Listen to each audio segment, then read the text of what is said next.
എല്ലാവർക്കും അറിയുന്ന കാര്യമാണ്. നമുക്ക് 100 മാർക്കിനാണ് നമ്മുടെ ഫുൾ മാർക്ക്.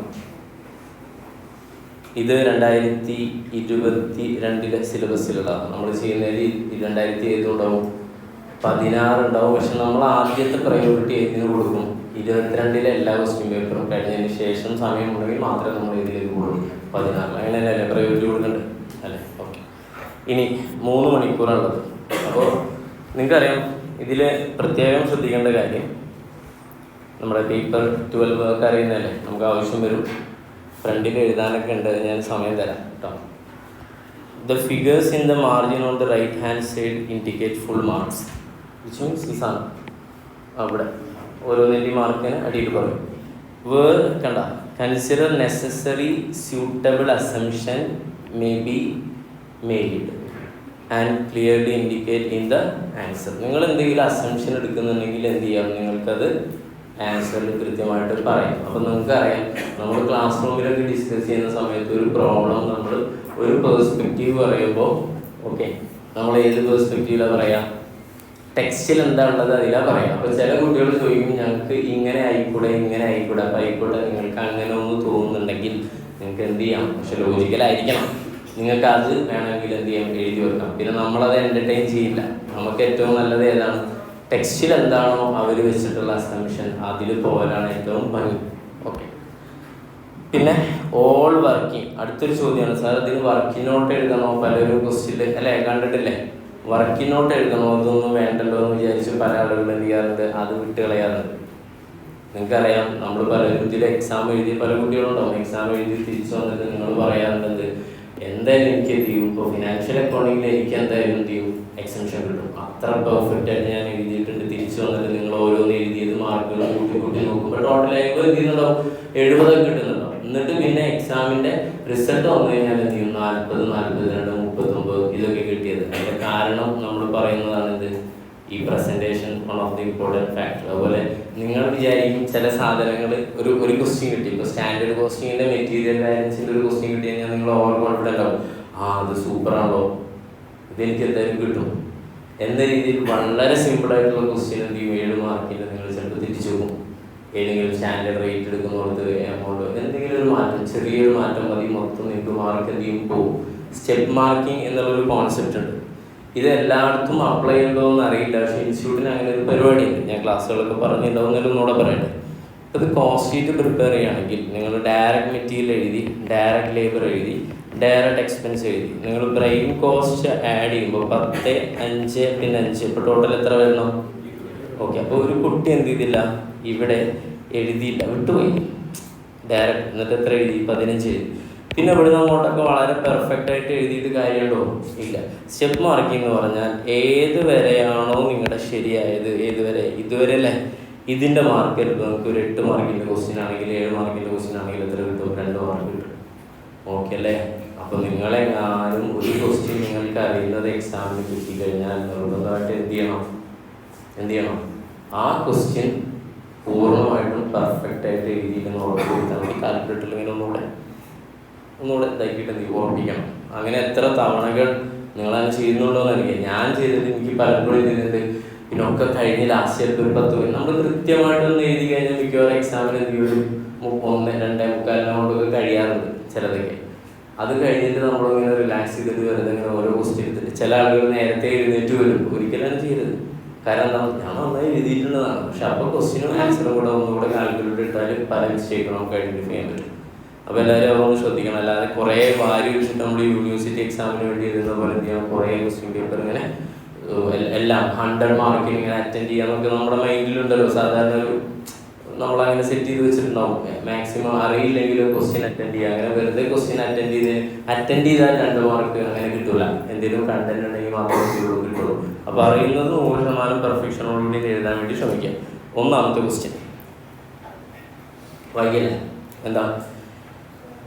Dash criteria. അപ്പോൾ ഫസ്റ്റത്തെ കാര്യം നിങ്ങൾക്ക് അറിയുന്നതല്ലേ, ചൂസ് ദ കറക്റ്റ് ഓപ്ഷൻ ആണ്. എത്ര ക്വസ്റ്റ്യൻ ഉണ്ട്? 15 ക്വസ്റ്റ്യൻ ഉണ്ട്. ഓരോ ക്വസ്റ്റ്യൻ എത്ര മാർക്കാണ്? 2 മാർക്കാണ്. മുൻപേ 2016 സിലബസിലൊക്കെ ഇതിന് നിങ്ങൾക്ക് എത്ര മാർക്ക് കിട്ടും? 2 മാർക്ക് കിട്ടും. പക്ഷേ അതിൽ വേറെ കാര്യം ഉണ്ടായിരുന്നു, എന്ത് ചെയ്യണം? കറക്റ്റ് ആൻസർ എഴുതും വേണം, അതിനൊരു മാർക്കാണ്. പിന്നെ അതിൻ്റെ ഒരു ഇൻ്റർപ്രിട്ടേഷൻ അല്ലെങ്കിൽ ബ്രീഫ് എക്സ്പ്ലനേഷൻ കൂടെ കൊടുക്കണം. അങ്ങനെ ഉണ്ടെങ്കിൽ കിട്ടുമല്ലോ. ഇപ്പം അതിനെക്കുറിച്ചൊന്നും ബോധമല്ല. ഇപ്പം നമുക്ക് എന്ത് ചെയ്താൽ മതി, കറക്റ്റ് ആൻസർ ടിക്ക് ചെയ്താൽ മതി. അറിയാലോ, ഫസ്റ്റ് പേജിൽ നിങ്ങൾക്ക് കാണാം എന്ത് OMR ആണ്, അത് കറക്റ്റ് ചെയ്താൽ നോക്കിയിട്ട് ചെയ്യാം. പക്ഷേ ഇതിപ്പോൾ നമ്മളിപ്പോൾ പബ്ലിക് എക്സാമിനാണെങ്കിൽ നമുക്കിത് എന്ത് ചെയ്യാം, ടിക്ക് ചെയ്ത് പോയാൽ മതി അല്ലേ. പക്ഷെ ഇത് പബ്ലിക് അല്ലല്ലോ, നമുക്ക് കാര്യം മനസ്സിലാക്കണ്ടേ. അപ്പോൾ നമ്മൾ ഓരോ ക്വസ്റ്റ്യൻ എടുത്തു കഴിഞ്ഞാൽ അതുമായി ബന്ധപ്പെട്ട ആൻസർ അല്ലാതെ ബാക്കിയുള്ള സാധ്യതകളും കൂടെ എന്ത് ചെയ്യും, ഡിസ്കസ് ചെയ്യും. അപ്പോൾ അതിൽ കുറച്ചൊക്കെ നോളജ് നിങ്ങൾക്ക് കിട്ടും. അപ്പോൾ ഫസ്റ്റ് ക്വസ്റ്റ്യൻ എന്താ പറയുന്നത്, dash criteria are a set of standard for a company's behaviour used by socially conscious investment to screen the potential investment. സത്യത്തിൽ ഇങ്ങനത്തെ ഒരു തിയറി അത്ര ഇമ്പോർട്ടൻ്റ് ആയിട്ട് നമ്മുടെ ഇവിടെ ഇല്ല. എന്താ വെച്ചാൽ ഇപ്പം just in time AMT EST പിന്നെ ഏതാണ് ABC. ഇതിൽ EST ആണ് ഇതിൻ്റെ ആൻസർ. EST പറയുമ്പോൾ എൻവയോൺമെൻറ്റൽ സോഷ്യൽ ഗവേണൻസ് ആണ്.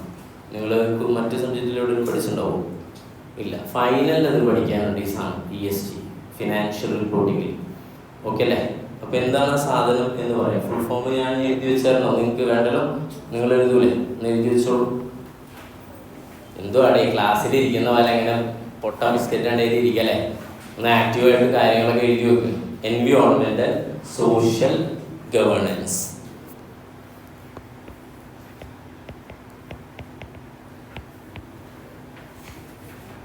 Social governance. ഓക്കെ, ഇനി ഇതെന്താ സംഭവം എന്ന് വെച്ചാൽ അതും കൂടെ പറയാം. ഇതൊരു സെറ്റ് ഓഫ് സ്റ്റാൻഡേർഡ് എന്ന് പറയുന്നത് socially conscious investor to screen the potential investment. ഞാൻ വളരെ സോഷ്യലി കമ്മിറ്റഡ് ആയിട്ടുള്ള ഒരാളാണ് വിചാരിക്കാം.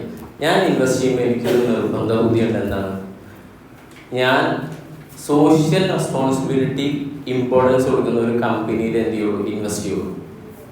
അതെൻ്റെ ഒരു നിർബന്ധ ബുദ്ധിയാണ്. അങ്ങനെയാണെങ്കിൽ ESG റിപ്പോർട്ട് എല്ലാവരും റിലയൻസും എന്തുപോലെ ക്വസ്റ്റ്യൻ പേപ്പർ കൊടുക്കും.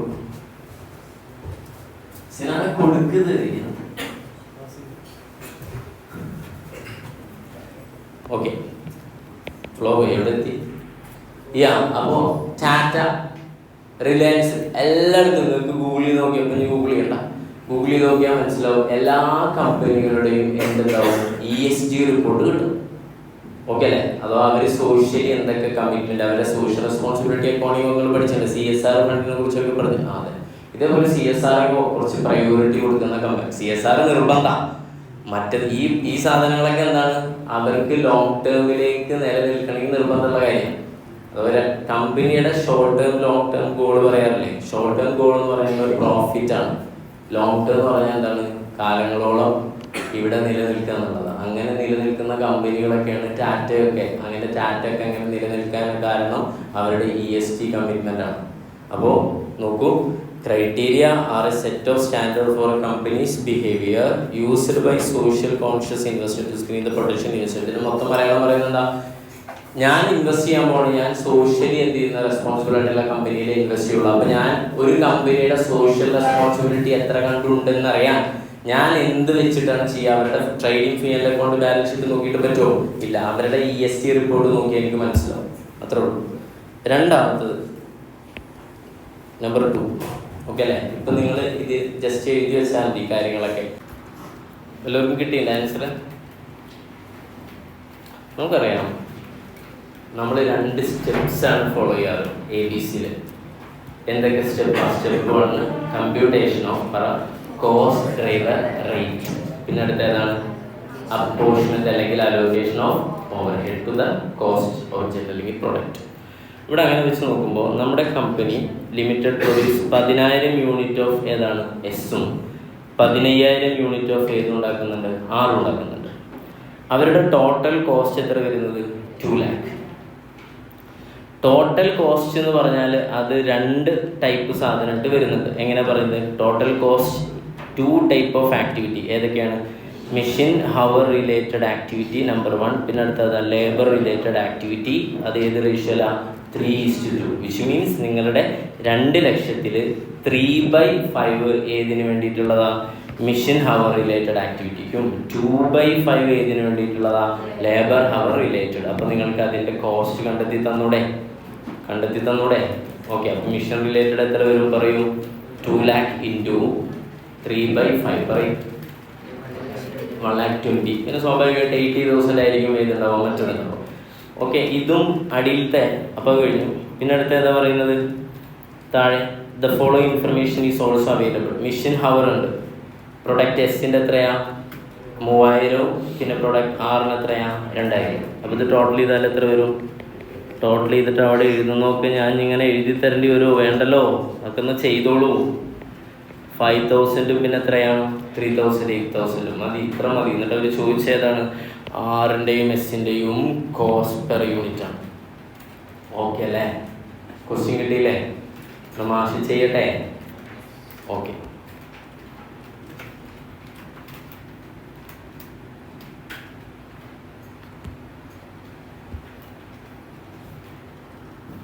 സ്റ്റെപ്പ് 1 അല്ലേ? ക്വസ്റ്റ്യൻ നമ്പർ ഏതായിരുന്നു? 2 ആയിരുന്നു. സ്റ്റെപ്പ് 1 പറയൂ മക്കളെ. Step 1 computation of cost driver rate. Short ആക്കണം. ഏതൊക്കെയാണ് അതിൽ നമുക്ക് കോളംസ് ഉള്ളത്? അങ്ങനെ കോളംസ് ഒക്കെ ഡീറ്റെയിൽ ആയിട്ട് വേണമെന്ന് ചോദിച്ചാൽ ഇപ്പോൾ ഇനി നമ്മൾ അടുത്ത സെക്കൻഡ് ക്വസ്റ്റ്യൻ ഏതാണ്? ABC ആണ്. അപ്പോൾ അതിലേക്ക് ഒരു ഇൻട്രൊഡക്ഷൻ ആയിട്ട് കൂട്ടിയാൽ മതി. പിന്നെ മാത്രമല്ല, ഇവിടെ പല കുട്ടികളും ഇരിക്കുന്നുണ്ട്. നമ്മുടെ ക്ലാസ്സിൽ അറ്റൻഡ് ചെയ്തതുകൊണ്ട് വേറെ ക്ലാസ്സിൽ പല അധ്യാപകരും പല രീതിയിലായിരിക്കും ഇതൊക്കെ പഠിപ്പിക്കുന്നുണ്ടാവും. ഇതിനൊന്നും ഒരു യൂണിഫോം എന്തില്ല, ഫോമാറ്റ് ഇല്ല. അപ്പോൾ സ്റ്റാൻഡേർഡ് കോസ്റ്റിംഗ് നമ്മൾ പറയാറില്ലേ? അപ്പോൾ അതുകൊണ്ട് കുറച്ച് അങ്ങനെ ഉണ്ടാവും. അതിൽ വിരസത തോന്നണ്ട, എല്ലാവരും പരിഗണിക്കണം എന്ന് ഓർക്കുക. അപ്പോൾ ഇതിൽ നമ്മൾ കോളംസ് ഓർക്കുന്നുണ്ടെങ്കിൽ ആക്ടിവിറ്റി, പിന്നെ ഏതാ? Cost pool. ഓക്കെ അല്ലേ? പിന്നെ കോസ്റ്റ് ഡ്രൈവർ ഏതാ? പിന്നെ അടുത്ത ഏതാ? Cost driver quantity. പിന്നെ ഏതാ? Cost driver rate. അപ്പോൾ ഫസ്റ്റ് ആക്ടിവിറ്റി ഏതാണ് ക്വസ്റ്റ്യനിൽ? മിഷൻ റിലേറ്റഡ് അല്ലേ? Mission related activity. എത്രയാണ് അതിൻ്റെ കോസ്റ്റ് നമ്മൾ കണ്ടെത്തിയത്? 1,20,000. അതിൻ്റെ കോസ്റ്റ് ഡ്രൈവർ റേറ്റ് ഏതായിരിക്കും? മിഷൻ ഹവർ ആയിരിക്കും അല്ലേ? മിഷൻ ഹവർ ആയിരിക്കും. ആ മിഷൻ ഹവറിൻ്റെ ടോട്ടൽ നമ്മൾ കണ്ടെത്തിയിട്ടുണ്ട് എത്രയാ? 5,000. അപ്പോൾ 1,20,000 ഡിവൈഡ് ബൈ ഇങ്ങനെ കോസ്റ്റ് ഡ്രൈവർ റേറ്റ് കിട്ടുക എങ്ങനെയാണ്? കോസ്റ്റ് പൂൾ ഡിവൈഡഡ് ബൈ ഏതാണ്? Cost driver quantity. അപ്പോൾ 1,20,000 ഡിവൈഡ് ബൈ 5,000 എത്ര വരും? 24 വരും. ഓക്കെ. അടുത്ത ഏതാണ്? ഇതുപോലെ പെട്ടെന്ന് പറയും മക്കളെ. ലേബർ റിലേറ്റഡ് ആക്ടിവിറ്റി എത്രയാണ്? 80,000. അതിൻ്റെ ബേസ് ഏതായിരിക്കും? ലേബർ ഹവർ ആയിരിക്കും. പിന്നെ ടോട്ടൽ എത്ര വരും? 8,000. അപ്പോൾ 80,000 divide by 8,000 is equal to 10 മതി. സ്റ്റെപ്പ് 1 ആണ്. ഓക്കെ. ഇനി വളരെ എളുപ്പത്തിൽ പറഞ്ഞാൽ ഇങ്ങനെയുള്ള ഫോർമാറ്റുകളൊക്കെ 2 മാർക്കിന് വേണ്ടി വെക്കണമെന്ന് ചോദിച്ചാൽ വേണ്ട, കോമൺ സെൻസ് അപ്ലൈ ചെയ്യാം. നിങ്ങൾക്കറിയാം മൊത്തം കോസ്റ്റ് എന്നത് 2 ലക്ഷം രൂപയാണ്. ആ 2 ലക്ഷത്തിൽ മിഷൻ റിലേറ്റഡ് ആയിട്ട് 1,20,000 ഉണ്ട്. ലേബർ റിലേറ്റഡ് ആയിട്ട് എത്ര ഉണ്ട്? 80,000 ഉണ്ട്. അപ്പൊ ഇതിന്റെ പെർ ഹവർ റേറ്റ് കാണാനാണ് ഉദ്ദേശം. അപ്പൊ 1,20,000 ഡിവൈഡ് ബൈ 5,000 അടിച്ചിട്ട് ഡയറക്റ്റ് ചെയ്താലും പരിപാടി എന്ത് കഴിയും പറയാം. ഓക്കെ ആണോ? പക്ഷെ 7 മാർക്കിന്റെ 14 മാർക്കിന്റെ ഒരു വലിയ ക്വസ്റ്റ്യൻ ഇങ്ങനെ പറ്റില്ല. ഡീറ്റെയിൽ ആയിട്ട് എന്ത് ചെയ്യണം? പ്രസന്റ് ചെയ്യണം. ഇനി അടുത്ത സ്റ്റെപ്പ് ഏതാണ്? സ്റ്റെപ്പ് 2 ഏതാ? അപ്പോഷ്മെന്റ് ഓഫ് ഓവർ ഹെഡ്. ഓക്കെ അല്ലേ? അപ്പോൾ ഏതൊക്കെ ആക്ടിവിറ്റി ഉണ്ട്? ആക്ടിവിറ്റി 2 എണ്ണമാണ്. മിഷൻ റണ്ണിങ് കൊണ്ട് പിന്നെ ഏതാണ്? ലേബർ റിലേറ്റഡ് ഉണ്ട്. ഇതിലെ കോസ്റ്റ് ഡ്രൈവർ റേറ്റ് നമ്മളിവിടെ കണ്ടെത്തിയിട്ടുണ്ട്. എത്രയാ? 24ഉം 10ഉം. എന്ത് 24 എന്ന് പറഞ്ഞാൽ 1 മണിക്കൂറിന് 24 രൂപയാണ് മിഷൻ. അതുപോലെ ലേബറിൻ്റെ കോസ്റ്റ് എന്ന് പറഞ്ഞാൽ എത്ര? 1 മണിക്കൂറിന് 10 രൂപ. അപ്പോൾ ചോദ്യം ഫസ്റ്റത്തെ നമുക്ക് 2 പ്രൊഡക്റ്റുകളുണ്ട്. ഏതൊക്കെയാണ് പ്രൊഡക്റ്റ്? എസും പിന്നെ ആറും. എസ് എത്ര മണിക്കൂർ വർക്ക് ചെയ്തിട്ടുണ്ട്? മിഷൻ ഹവർ എക്സിൻ്റെ മിഷൻ ഹവർ എത്രയാ? 3,000. അപ്പോൾ 3,000 ഇൻറ്റു എത്ര അടിച്ചാൽ മതി? 24 അടിച്ചാൽ അത് കിട്ടും. എത്ര വരും? 72,000 കിട്ടും. അതേപോലെ ആറിന് മിഷൻ ഹവേഴ്സ് എത്രയാ? 2,000 ഇൻറ്റു എത്രയാ? 24 എത്ര വരും? 48,000. കാര്യം മനസ്സിലായില്ലേ? ഓക്കെ ആണോ? അടുത്തേതാ? ലേബറിൻ്റെ എങ്ങനെയാണ് കാണാം? എത്ര ലേബർ അവർ? 5,000 ഇൻറ്റു 10. സിമ്പിളാണ്. എത്രയാ? 50,000. പിന്നെ 3,000 ആവുമ്പോൾ എത്ര വരും? 30,000 ആവും.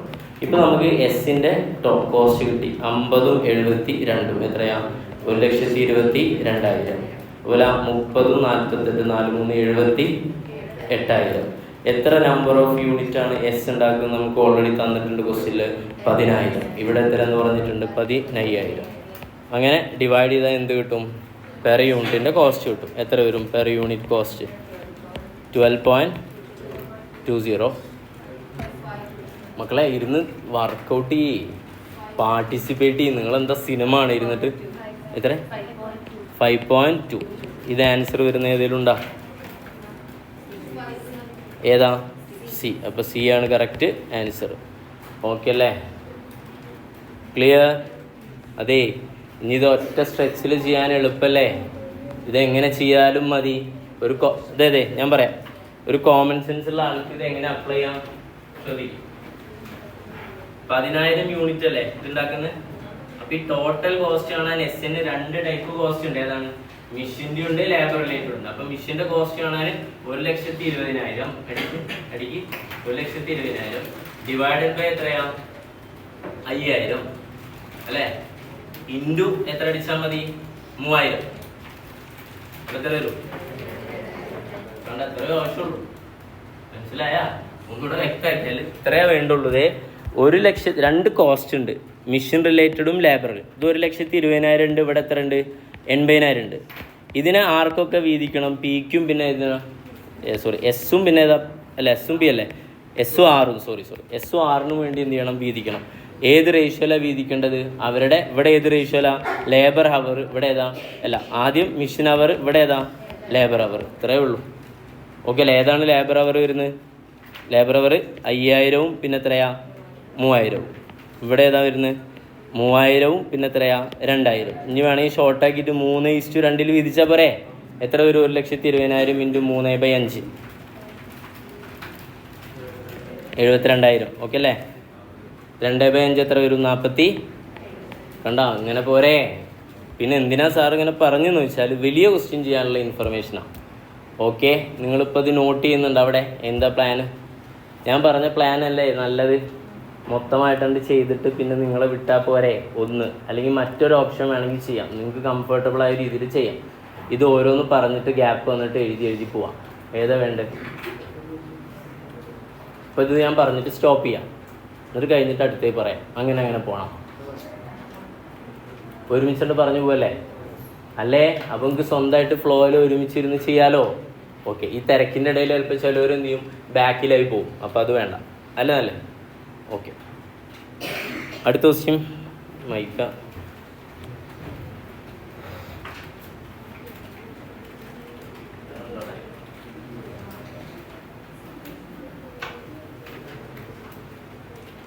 അടുത്ത ക്വസ്റ്റ്യൻ വായിക്കും.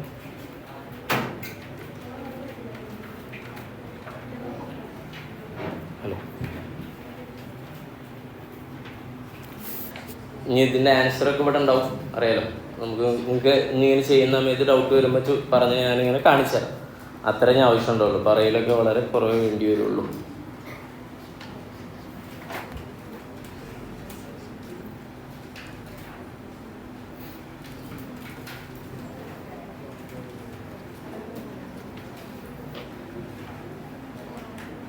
ഇതും ABC-യുമായി ബന്ധപ്പെട്ട മറ്റൊരു ക്വസ്റ്റ്യനാണ്. എന്താ ക്വസ്റ്റ്യൻ വായിക്കാം? Which of the following is the main cost driver? Customer order processing activity. For example, നമ്മൾ നേരത്തെ ഇപ്പം മുകളിൽ ഒരു കോസ്റ്റ് ഡ്രൈവർ ആക്ടിവിറ്റി പറഞ്ഞില്ലേ? നേരത്തെ ആക്ടിവിറ്റി ഏതൊക്കെ പറഞ്ഞു മുകളിൽ? മെഷീൻ്റെയും റണ്ണിങ്ങും അതുപോലെ ലേബർ കോസ്റ്റ്. അതേപോലെ അതിൻ്റെയൊക്കെ മെഷീൻ റണ്ണിങ്ങിൻ്റെ ബേസ് ഏതാണെന്ന് പറഞ്ഞത്? മിഷൻ അവർ. ലേബറിൻ്റെ ബേസ് ഏതാ പറഞ്ഞ്? Labour hour. അതേപോലെ ഇവിടെ എന്താണ്? കസ്റ്റമർ ഓർഡർ പ്രോസസ്സിങ് ഏതാണ്? ഒന്നും നോക്കാമല്ലോ, കുറേ ക്വസ്റ്റ്യനിൽ കണ്ട ഏതാ? Order value. ഓക്കെ അല്ലേ? എത്ര ഓർഡർ കൊടുത്തു, അല്ലെങ്കിൽ നമ്പർ ഓഫ് ഓർഡറിൻ്റെ വാല്യൂ എന്ന് ഇവിടെ പറഞ്ഞു, അല്ലെങ്കിൽ മറ്റു തരത്തിൽ ചോദിക്കുമ്പോൾ നമ്പർ ഓഫ് ഓർഡർ വയ്ക്കാം. Okay, yes. ഓരോന്നിനും ഞാൻ ചെറിയൊരു ഗ്യാപ്പ് തരാം. ഒന്നുമല്ല, നിങ്ങൾക്ക് ഒന്ന് അപ്ലൈ ചെയ്യാനുള്ള സമയത്തിന് ഒരു സ്റ്റാൻഡേർഡ് ആയിട്ട് തരാം. നോക്കി നോക്കുക. അടുത്ത ക്വസ്റ്റ്യൻ പ്രോബ്ലമൊക്കെ ആണെങ്കിൽ ഞാൻ തരാം. ഞാൻ പറഞ്ഞല്ലോ, ചിലപ്പോൾ കുറേ ഗ്യാപ്പ് ഇട്ടിട്ട് ഇതിൽ പ്രതീക്ഷ ഞാനൊരു വീഡിയോ ഒക്കെ ചെയ്യുമ്പോൾ പറഞ്ഞിരുന്നു നിങ്ങൾ റിവിഷൻ ഒന്നും ചെയ്തിട്ടില്ലെങ്കിലും എന്ത് ചെയ്യാം, നമുക്ക് ആ പ്രശ്നം നിങ്ങൾക്ക് ഒരു ക്വസ്റ്റ്യൻ പേപ്പർ ഇത് ചെയ്തതിന് ശേഷം നിങ്ങൾ സ്വന്തമായിട്ട് ചെയ്യുമ്പോൾ ഞാൻ ഉണ്ടാവും. ഓക്കെ അല്ലേ? നിങ്ങൾ പരസ്പരം അങ്ങോട്ടും കൊണ്ട് ചോദിക്കുന്നത് കുറയ്ക്കാം. വൈ എന്ന് വെച്ചാൽ അത് മറ്റൊരാളുടെ മൂവ്മെന്റിന് എന്ത് ചെയ്യും, ബാധിക്കും. അവർ സ്മൂത്തായിട്ട് ചെയ്യുന്നത്. അപ്പം ഞാൻ അങ്ങനെ വരണ്ട്, ഞാൻ അത് കഴിഞ്ഞാൽ ഫ്രീ ആണല്ലോ, എനിക്ക് വേറെ പണിയൊന്നുമില്ല.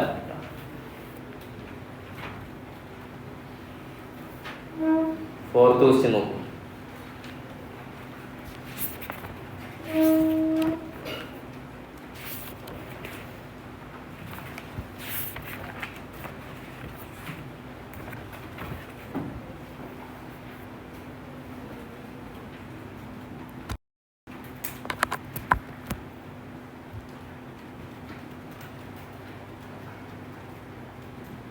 ഓക്കെ, കിട്ടിയാ?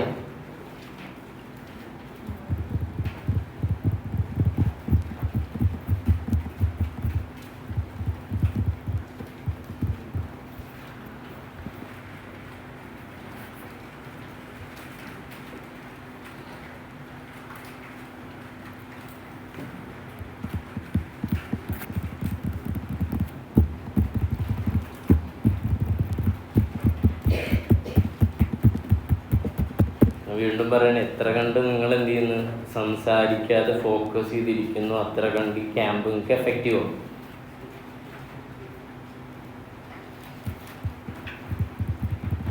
ഇപ്പൊ നിങ്ങൾ ആൻസർ കീയിലൊന്നും ചെയ്യണ്ട മോനെ, ചെയ്ത് വെച്ചാൽ വേണ്ട, ഒക്കെ ക്വസ്റ്റ്യൻ പേപ്പറിൽ ചെയ്താൽ ആൻസർ കീ പിന്നെ നിങ്ങൾ വൃത്തിയിൽ എക്സാമിൻ്റെ അതേ ഫ്ലോയിൽ. അപ്പോൾ നമുക്ക് ടാർഗറ്റ് ചെയ്യാം സമയമൊക്കെ.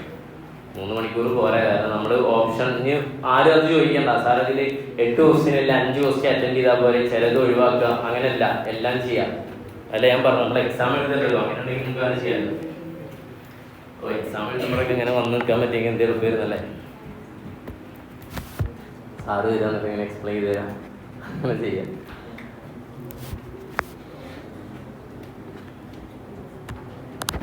കിട്ടിയിട്ടുണ്ടോ എല്ലാവർക്കും? കിട്ടിയ ആളുകൾ please raise your hand. Okay, എന്താ ഞാൻ പറയാം ശ്രദ്ധിക്കും. ഇവിടെ ബോർഡിലേക്ക് ശ്രദ്ധിക്കുക, ഇനി ബോർഡിലേക്ക് ശ്രദ്ധിക്കുക. നിങ്ങൾക്ക് സമയം തരുമ്പോൾ അവിടെ നോക്കുക, ഇങ്ങോട്ട് വരുമ്പോൾ ഇവിടെ നോക്കുക. ഓക്കെ, ഞാൻ പലപ്പോഴും പറയാറുള്ളതാണ്, ഇങ്ങനെ ഒരു ക്വസ്റ്റ്യൻ കിട്ടിക്കഴിഞ്ഞാൽ എപ്പോഴും ഒരു മാർജിനൽ കോസ്റ്റ് സ്റ്റേറ്റ്മെൻറ്റ് വരച്ച് നോക്കാൻ എളുപ്പമായിരിക്കും. ഓക്കെ അല്ലേ? ഇത് ഇവിടെ അങ്ങനെ ആവശ്യമുണ്ടോ എന്ന് എനിക്ക് അറിയില്ല, എന്തായാലും ഞാൻ വെറുതെ വരയ്ക്കുന്നു, ചിലപ്പോൾ പാടും. അപ്പോൾ സെയിൽസ് എത്ര വരുന്നത്? 65 യൂണിറ്റ് അല്ലേ?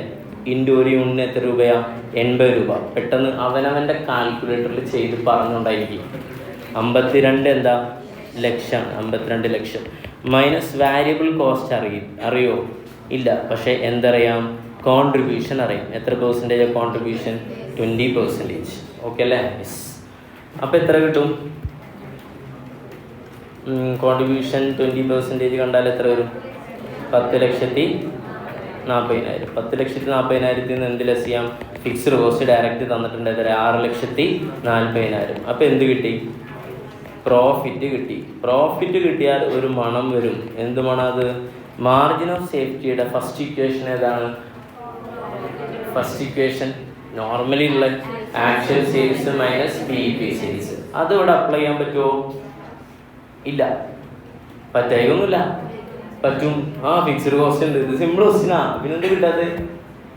ഓക്കെ, ഇനിയിപ്പോൾ പ്രോഫിറ്റ് കണ്ട സ്ഥിതിക്ക് ഞാൻ എന്ത് ചെയ്യണം? പ്രോഫിറ്റ് വെച്ചിട്ടുള്ള ഇക്വേഷൻ ചെയ്യണം. എന്താ പ്രോഫിറ്റ് വെച്ചിട്ടുള്ള ഇക്വേഷൻ?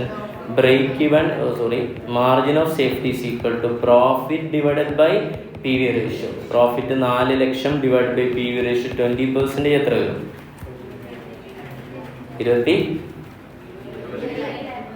20,000. 20 lakh ഡിവൈഡഡ് ബൈ, ഇവിടെ പറഞ്ഞ യൂണിറ്റിലാണ് margin of safety, divide by എത്രയാണ്? 80. 20. ഓക്കെ, അപ്പോൾ ആൻസർ ഏതായിരിക്കും? 25 ഉള്ളത് D. നിങ്ങൾ അതിൻ്റെ ബാക്കിലെ ആൻസർ കീ എപ്പോഴും നോക്കി വരണേ, എപ്പോഴും ഒന്ന് മാച്ച് ചെയ്യണം കേട്ടോ. നിങ്ങളൊന്ന് ചെയ്തോളൂ കേട്ടോ, ഒന്നുമല്ല, ഇനി എന്തെങ്കിലും തരത്തിലുള്ള ലിസ്റ്റ് ഉണ്ടെങ്കിലും. ഓക്കെ, 25,000.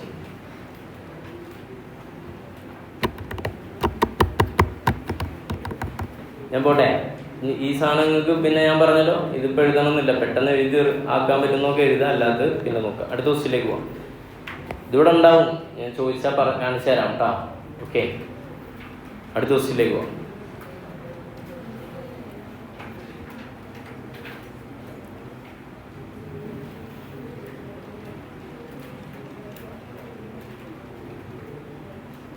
വെരി സിമ്പിൾ ക്വസ്റ്റ്യൻ അല്ലേ? നമുക്കറിയാം ബ്രേക്ക് ഇവൻ പോയിന്റ് 2 തരത്തിൽ കാണാം. ഇതിൽ യൂണിറ്റ് കാണാം, വാല്യൂല് കാണാം. യൂണിറ്റ് ആണെങ്കിൽ ഇക്വേഷൻ എന്താ? Fixed cost divided by contribution per unit. വാല്യൂലാണെങ്കിൽ ഇക്വേഷൻ എന്താ? രണ്ടെണ്ണം പറയാം. Fixed cost divided by contribution per unit into selling price ഒന്നത് പറയാം. അല്ലെങ്കിൽ ഡയറക്റ്റ് എന്ത് ചെയ്താൽ മതി? Fixed cost divide by P V ratio ചെയ്താൽ മതി. ഇവർ ചോദിക്കുന്നത് എന്താ? ഫിക്സഡ് കോസ്റ്റിനെ എന്തുകൊണ്ട് ഡിവൈഡ് ചെയ്യണം? വാരിയബിൾ കോസ്റ്റ് പെർ യൂണിറ്റ് കൊണ്ട് ഡിവൈഡ് ചെയ്താൽ നമുക്ക് എന്താ കിട്ടുക? യൂണിറ്റാണ് കിട്ടുക. പറ്റില്ല. കോൺട്രിബ്യൂഷൻ മാർജിൻ പറ്റൂല. ഫിക്സഡ് കോസ്റ്റ് പെർ യൂണിറ്റ് പറ്റൂല. പിന്നെ ഏതാ? Profit volume ratio. ഓക്കെ അല്ലേ? അപ്പോൾ ഇവിടുത്തെ ഇക്വേഷൻ വേണമെങ്കിൽ break even sale is equal to എന്താണ്? ഫിക്സഡ് കോസ്റ്റ് ഡിവൈഡഡ് ബൈ ഏതാ? P V ratio. ഡി ആണ് ആൻസർ വരാം. ഡി. ഇനി അടുത്തത് നമ്മുടെ സെറ്റ് സാധനം ആരാ? Standard cost. ഓക്കെ,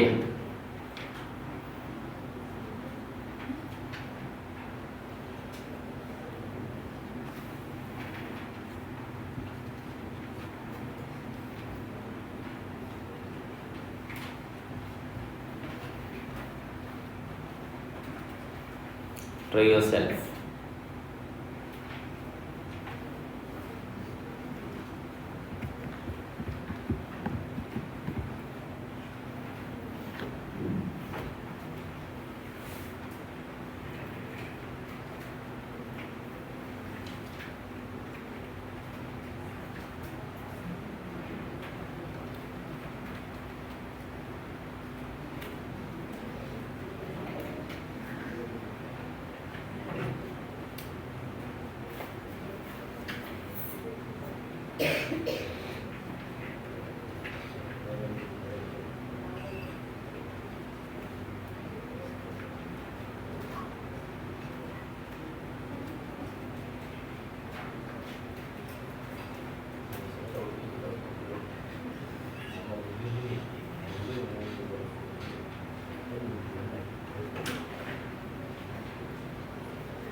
ഓക്കെ, കിട്ടിയോ?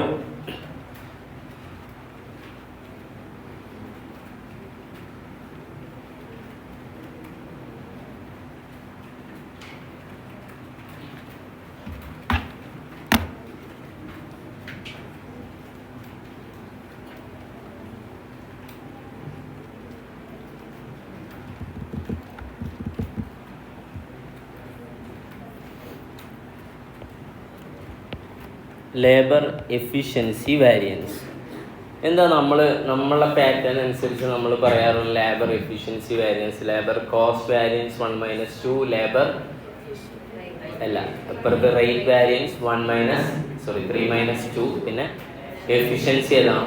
1 - 3. അപ്പോൾ 1 - ഏതാണ്? 3. എന്താ 1 എന്ന് പറഞ്ഞാൽ? Standard hour into standard rate, labour ആട്ടാ. മൈനസ് ഏതാ? 3 പറഞ്ഞാൽ എന്താ?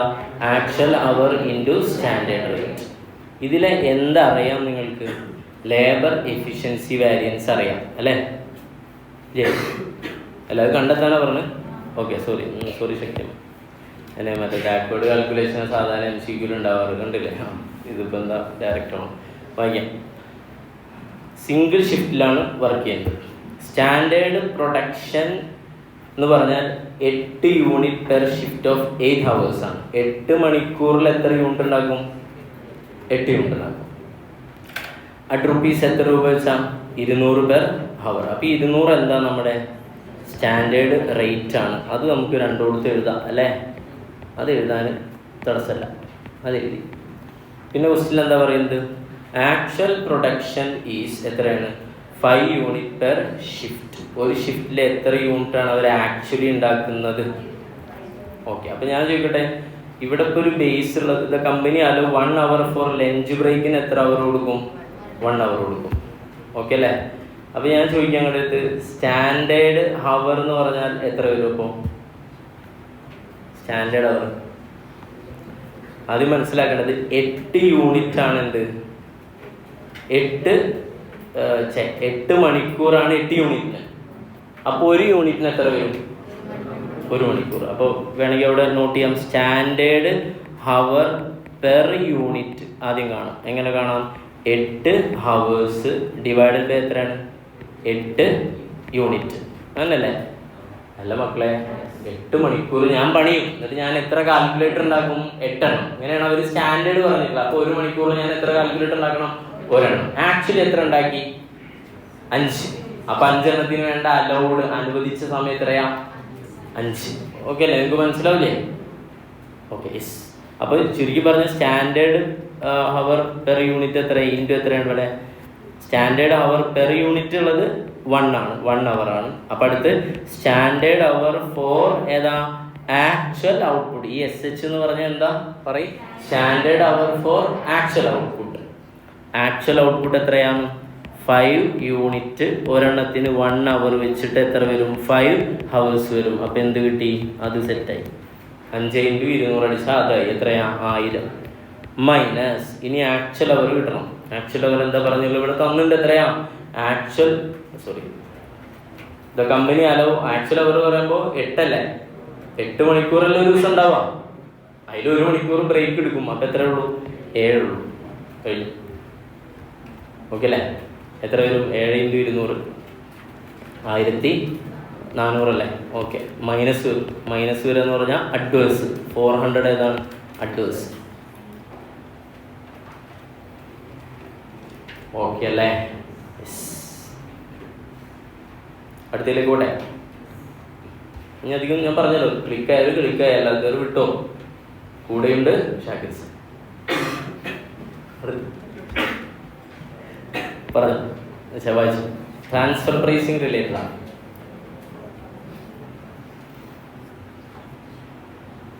ട്രാൻസ്ഫർ പ്രൈസിങ്ങിന്റെ മെത്തേഡ് അല്ലാത്തത് ഏതാണെന്ന് ചോദിക്കുന്നത്.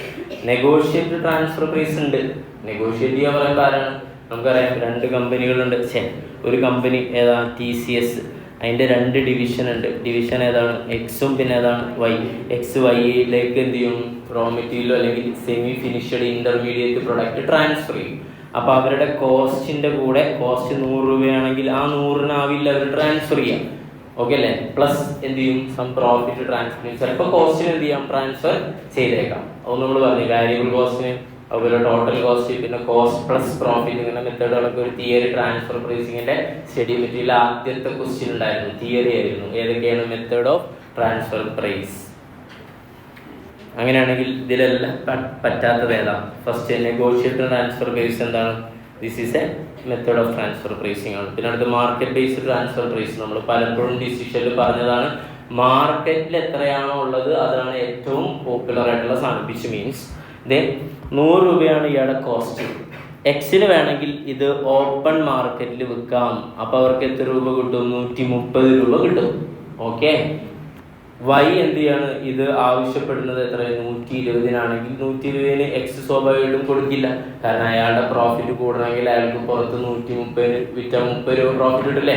ഇവിടെ 20 അല്ലേ കിട്ടുള്ളൂ. അപ്പോൾ ഏറ്റവും അക്സെപ്റ്റബിൾ ആയിട്ടുള്ളൊരു ട്രാൻസ്ഫർ പ്രൈസ് ആണ് ഇത്. ഏത്? മാർക്കറ്റ്. അപ്പം അതും ഒരു ട്രാൻസ്ഫർ പ്രൈസ് മെത്തേഡ് തന്നെയാണ്. ദെൻ അടുത്തേതാ? Fixed cost base transfer price. അങ്ങനെ നമ്മളൊന്നും പഠിച്ചില്ല. വാരിയബിൾ കോസ്റ്റ് പറ്റും.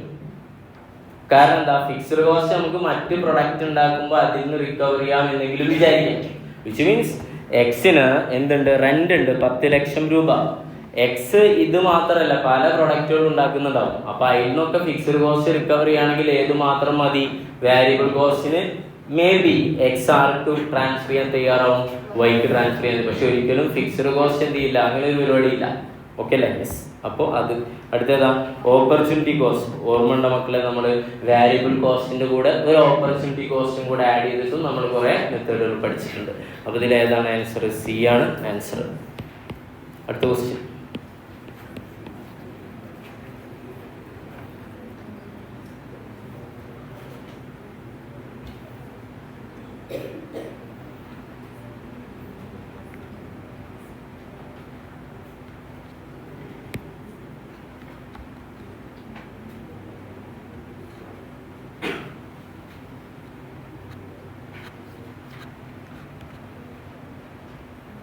പലതരത്തിലുള്ള ബഡ്ജറ്റുകൾ പറയുന്നുണ്ട്. ഒന്ന് ഏതാണ്? ഇൻക്രിമെൻ്റൽ, റോളിംഗ് ബഡ്ജറ്റ്, അതുപോലെ ഏതാണ്? Zero based budget and flexible budget.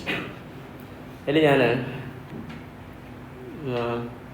Zero based ബഡ്ജറ്റിനെ കുറിച്ച് പറയാം.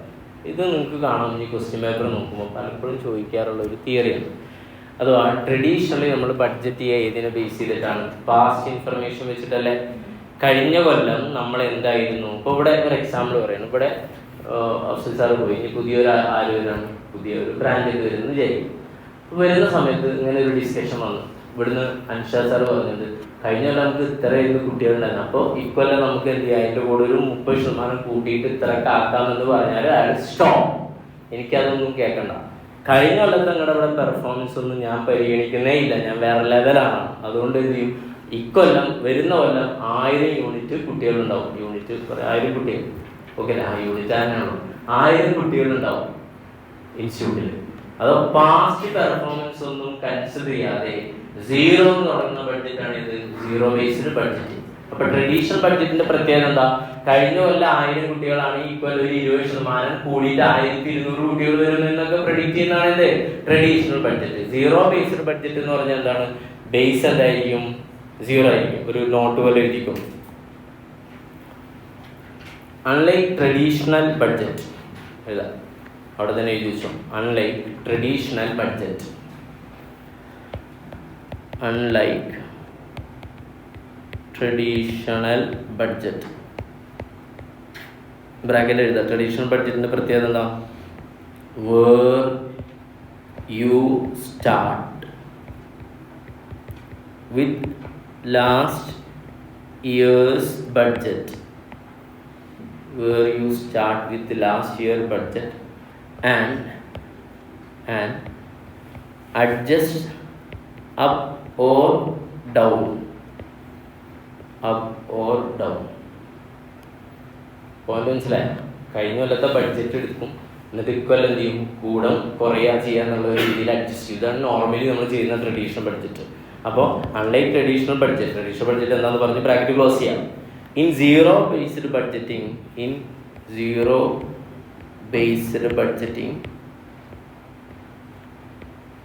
you start with 0.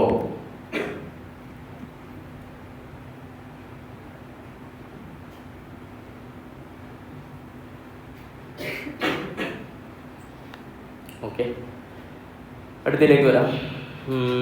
ROI കാണുന്നതാണ്. വളരെ സിമ്പിളായിട്ടൊരു ക്വസ്റ്റ്യനാണ്. ഞാൻ ഒരു അവസരം തരാണ്, ഓക്കെ അല്ലേ? എന്തിനാ അങ്ങനെ അവസരം തരുന്നത്? ചെറിയ ക്വസ്റ്റ്യനൊക്കെ സിമ്പിൾ ഇങ്ങനെ ചെയ്യാൻ പറ്റിയ നമ്മുടെ ഒരു കോൺഫിഡൻസ് ഇങ്ങനെ കൂടുതലും, ഓക്കെ അല്ലേ? ROI കാണാനുള്ള ഇക്വേഷൻ തരുന്ന മക്കളെ, റിട്ടേൺ ഡിവൈഡഡ് ബൈ ഇൻവെസ്റ്റ്മെന്റ്. അത്രേ ഉള്ളൂ, സിമ്പിൾ.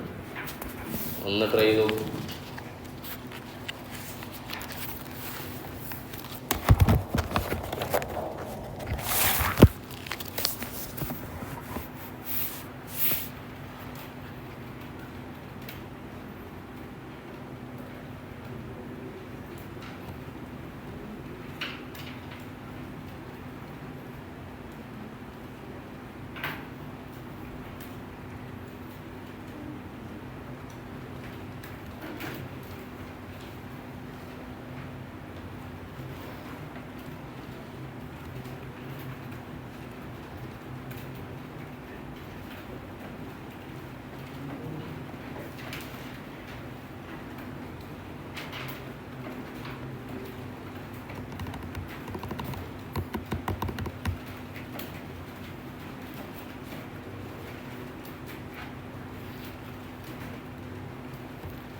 ചൂടുണ്ടോ? ഇല്ലല്ലേ, ഉണ്ട്.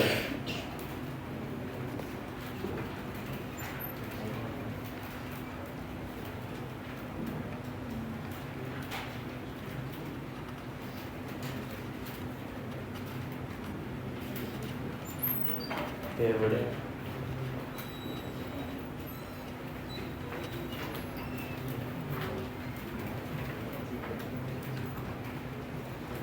കിട്ടിയാ എല്ലാവർക്കും?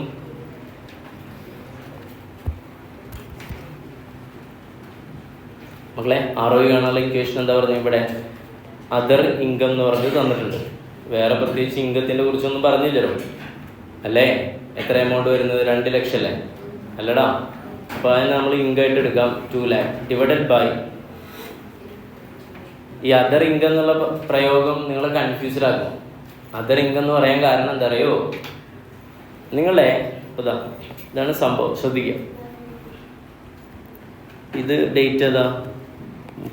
2024 അല്ലേ, ഇത് 7 അല്ലേ, നമ്മളിപ്പോൾ ഉള്ളത് 24-25 അപ്പോൾ 1 ഏപ്രിൽ ഏതാ 2024,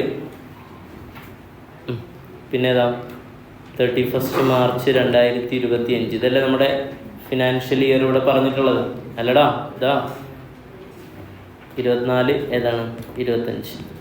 ഈ പോയിന്റിലുള്ള അസറ്റ് നമുക്കറിയാം. ഈ പോയിന്റ് പറയുമ്പോൾ ഇതിന് തൊട്ട് ദിവസം മുന്നുള്ള പോയിന്റ് ഏതാണ് 31 മാർച്ച് 2024 അല്ലേ, അല്ലടാ. അപ്പോൾ സെയിം പോയിന്റ് തന്നെ അല്ലേ. ഈ പോയിന്റുള്ള അസറ്റ് 22 ലക്ഷം രൂപ, 22,50,000 ആയിരുന്നു. പിന്നെ ഇങ്ങനെ വന്ന് ഏകദേശം ഇതാ ഇവിടെ എത്തി. ഓക്കെ അല്ലേ, 7-ാം മാസത്തിൽ 1/7/2024 ഇവരെന്ത് ചെയ്തിട്ടുണ്ട്, ഒരു അസറ്റ് വിറ്റിട്ടുണ്ട്. ആ അസറ്റിൻ്റെ റിട്ടേൺ ഡൗൺ വാല്യൂ എത്രയാണ് 2,50,000. അത് എത്ര രൂപയ്ക്കാണ് വിറ്റിട്ടുള്ളത് 2,75,000. അപ്പോൾ എത്ര രൂപ പ്രോഫിറ്റ് കിട്ടും 25,000 രൂപ എന്ത് കിട്ടും, പ്രോഫിറ്റ് കിട്ടും. ക്ലിയർ അല്ലേ? ഓക്കെ അല്ലേ? ഈ പ്രോഫിറ്റ് ഒരിക്കലും നിങ്ങൾ എന്ത് ചെയ്യേണ്ട ആവശ്യമില്ല, ROE കാണുമ്പോൾ എടുക്കേണ്ട ആവശ്യമില്ല. കാരണം ROE അസറ്റ് വിറ്റ് കിട്ടുന്ന പ്രോഫിറ്റ് അല്ല. നമ്മുടെ അസറ്റുകൾ ഉപയോഗിച്ച് നമ്മൾ സാധനം പ്രൊഡ്യൂസ് ചെയ്തിട്ട് ഗുഡ്സ് വിറ്റിട്ട് കിട്ടുന്ന പ്രോഫിറ്റ് ആണ് നമ്മുടെ ROEക്ക് എടുക്കേണ്ടത്. ഓക്കെ ആണോ? അപ്പോൾ ഈ 25,000 എന്ത് ചെയ്യില്ല, ROE കാൽക്കുലേറ്റ് ചെയ്യാൻ വരില്ല. ക്ലിയർ ആണോ? ഇത് കൂടാതെയുള്ള മറ്റ് ഇൻകംസ് എന്നാണ് ഈ അതർ ഇൻകം എന്ന് പറഞ്ഞത്. ഓക്കെ അല്ലേ? ക്ലിയർ ആണോ? ഫസ്റ്റ് നമ്മൾ വായിച്ചാൽ നമുക്ക് ചിലപ്പോൾ തോന്നുന്നത് അതർ ഇൻകം എടുക്കണ്ടല്ലോ, വേറെ ഏതെങ്കിലും നോൺ ഓപ്പറേറ്റിംഗ് ഇൻകം എന്നാണ് ഉദ്ദേശിച്ചത്. അതല്ല. ഓക്കെ, 25,000 കൂടാതെ അതർ പ്രോഫിറ്റ് ആണ്, അതാണ് നമ്മൾ എടുക്കേണ്ടത്. 2,25,000 എടുക്കൂല. കറക്റ്റ് അല്ലേ? യെസ്. അടുത്തത് ഡിവൈഡഡ് ബൈ ചെയ്യാൻ അസറ്റ് വേണ്ടേ? ഏത് പീരീഡിൽ അസറ്റാണ് നമ്മൾ എടുക്കുക? ഈ പീരീഡിലല്ലേ. 22,50,000 ആണോ? ഇത് ഓപ്പണിംഗ് അല്ലേ. അതിൽ നമ്മൾ എത്ര രൂപയുടെ അസറ്റ് വിറ്റു, എത്ര രൂപയുടെ അസറ്റാ വിറ്റത്? ചോദ്യം ശ്രദ്ധിക്കണം. 2,50,000. ഒരിക്കലും എന്ത് പറയരുത്, 2,75 പറയരുത്. അസറ്റിൽ നിന്ന് എത്ര രൂപയെ കുറയുള്ളൂ? നമ്മളിപ്പോൾ ഇതിൻ്റെ ചാനൽ എൻട്രി എന്താ വരിക, 2,75,000 രൂപയ്ക്ക് 2,50,000 വിറ്റാൽ ക്യാഷ് അക്കൗണ്ട് എടുത്ത് 2,75,000. പിന്നെ 2 ഏതാ asset account 2,50,000. 2 profit on sale of fixed asset 25,000. അപ്പോൾ അസറ്റിന് എത്ര കുറയുള്ളൂ? 2,50,000 കുറയുള്ളൂ. അപ്പോൾ എത്ര വരും? 20 ലക്ഷം വരും. ഓക്കെ, 2,50,000 20 ലക്ഷം ഇൻറ്റു 100 അടിച്ച് എത്ര കിട്ടും? 10% കിട്ടും. ഓക്കെ അല്ലേ? യെസ്. അപ്പോൾ ഇവിടെ കൺഫ്യൂസിങ് ഫാക്ടറുകൾ ഏതൊക്കെയാണ്? ഒന്നേതാ അതർ ഇൻകം എന്ന് തന്നു, കൺഫ്യൂസ്ഡ് ആവാം. ഓക്കെ അല്ലേ? അഥവാ അതർ ഇൻകം അതർ ദാൻ ഏതാണ് profit on sale of fixed asset എന്നാണ് അവർ മീൻ ചെയ്തത്. അടുത്തത് ഏതാ ചെയ്യുന്നത്? ഇതിൽ നിന്ന് ലെസ് ചെയ്യുമ്പോൾ 20 എടുക്കുള്ളൂ അല്ലേ, 2,50 എടുക്കുള്ളൂ. ഓക്കെ അല്ലേ? ക്ലിയർ ആണോ? മനസ്സിലാക്കി വെച്ചില്ലേ? ഇപ്പം നിങ്ങൾ എഴുതാൻ നിൽക്കണം എന്നില്ല ചിലതൊക്കെ. ഇപ്പം ഏകദേശം ഒരു ധാരണ കിട്ടിയില്ലേ? ഇനി നിങ്ങൾ ചെയ്യുമ്പോൾ നിങ്ങൾ സ്വന്തമായിട്ട് ആലോചിച്ചിരുന്ന് ചെയ്യും. അപ്പോൾ ഡൗട്ട് ഉണ്ടാകുമ്പോൾ ഞാൻ എന്ത് ചെയ്താൽ കാണിച്ചു തരാം. ഓക്കെ ആണോ? യെസ്. ഇപ്പം മെജോറിറ്റി ആളുകൾക്കും ഇത് എന്ത് ചെയ്തിട്ടുണ്ടാവും, കിട്ടിയിട്ടുണ്ടാവും. നിങ്ങളിങ്ങനെ ആലോചിക്കുക ഏത് കുറയ്ക്കണം, അത് കുറയ്ക്കണോ, ഇത് കുറയ്ക്കണോ അല്ലേ, അതൊക്കെ ആയിരുന്നു. അപ്പോൾ അത് ക്ലാരിറ്റി കിട്ടി. ആൻസർ കീ നോക്കണം 10 ആണോ എന്നുള്ളത്. ഓക്കെ അല്ലേ? ഉറപ്പിച്ച് പോകണം കേട്ടോ. അപ്പം ഞാൻ ഇടയ്ക്ക് ചോദിക്കുന്നില്ല, അതുകൊണ്ട് നോക്കിയിട്ട് ഇരിക്കുമല്ലോ. എന്തെങ്കിലും വ്യത്യാസം ഉണ്ടെങ്കിൽ അപ്പോൾ പറയണം. അപ്പോൾ നമുക്ക് മാറ്റി ചെയ്യും, പേഴ്സ്പെക്റ്റീവ് മാറ്റും. മനസ്സിലായല്ലേ? അത്രേ ഉള്ളൂ. ഇനി ഇവിടെ കുറേ കാര്യങ്ങളുണ്ട് പറയാൻ. ഒന്നുകൂടെ പറയട്ടെ. ഇങ്ങനെയൊക്കെ ചിന്ത വരാം. എങ്ങനെ ചിന്ത വരാം? ഏറ്റവും ബെസ്റ്റ് മെത്തേഡ് ഏതറിയോ? ഇപ്പോൾ ഇവിടെ നമ്മൾ എന്താ കണ്ടത്? അതർ ഇൻകം അല്ലെങ്കിൽ പ്രോഫിറ്റ് ഡിവൈഡഡ് ബൈ ഏതാണ്? ക്ലോസിങ് അസറ്റ് അല്ല എടുത്തേ. ക്ലോസിങ് അസറ്റ് അല്ല, average asset is the most popular acceptable സാധനം. Average asset. അപ്പോൾ നിങ്ങൾ എന്തെടുക്കണം? 22,50,000 പ്ലസ് എത്രയാ? 20 ലക്ഷം ഡിവൈഡഡ് ബൈ എത്ര അടിക്കണം? 2 അടിക്കണം. ഓക്കെ അല്ലേ? ക്ലിയർ? യെസ്. അപ്പോൾ ഞാൻ ചോദിക്കുന്നത് സാറിപ്പോൾ എന്താ അങ്ങനെ ചെയ്യണം? നമ്മുടെ ടെക്സ്റ്റിൽ അങ്ങനെ ആവറേജ് എടുത്ത് ചെയ്യലില്ല. ഓക്കെ, നമ്മുടെ മാനേജ്. അപ്പോൾ ആ ഒരു ട്രെൻഡാണ് നമ്മൾ ഫോളോ ചെയ്തത്. അത്രേ ഉള്ളൂ. മനസ്സിലായോ? യെസ്. അല്ലെങ്കിൽ നിങ്ങൾ എന്ത് ചെയ്യും? അസംഷനൊന്നും ഇതിൽ കൊടുക്കാനുള്ള സ്കോപ്പില്ല. ഇത് MCQ ആണ്. മറ്റാണെങ്കിൽ അസംഷനൊക്കെ കൊടുത്തിട്ട് എന്ത് ചെയ്യാൻ പോവാം. അപ്പോൾ ട്രെൻഡ് ഏതാണോ പ്രീവിയസ് ഇയർ ക്വസ്റ്റ്യൻ പേപ്പറൊക്കെ ചെയ്താൽ മനസ്സിലാവൂലേ? ചില ആളുകളുണ്ടാവും വെറുതെ കൺഫ്യൂഷൻ പറഞ്ഞു, അവിടെ അത് ചെയ്ത് ഇവർ ചെയ്യുന്ന ഒരു പാറ്റേൺ ഉണ്ട്, അതെന്നെ ഫോളോ ചെയ്ത് പോവാം. Okay, that's all. ഉണ്ടാക്കേണ്ട വെറുതെ. 10ാമത്തെ ക്വസ്റ്റ്യനിലെത്തി തീരാൻ പോണം. നോക്കൂ, സിമ്പിൾ സാധനം. റെസിജ്വൽ ഇൻകം ആണ് അല്ലേ? റെസിജ്വൽ ഇൻകം കാണാൻ വേണ്ടി നമ്മൾ പറയുന്നത് എന്താ, നമുക്ക് പ്രോഫിറ്റ്, ആ ഡിവിഷൻ്റെ പ്രോഫിറ്റ് മൈനസ് അഥവാ ആക്ച്വൽ പ്രോഫിറ്റ് പല രീതിയിൽ നമുക്ക് പറയാം. അതിൽ നിന്ന് എന്ത് ലെസ് ചെയ്യണം, നമ്മൾ ഇൻവെസ്റ്റ് ചെയ്ത എമൗണ്ടില്ലേ അതിൻ്റെ മുകളിൽ എന്തുണ്ട്, ഒരു normal capital, cost of capital അല്ലേ. ഓക്കെ, ഇങ്ങനെ ഇതാണ് നോർമലി പറയാം. ഇതിനോട് മാച്ച് ചെയ്യുന്നത് ഏതാ നോക്കൂ, ഏതാ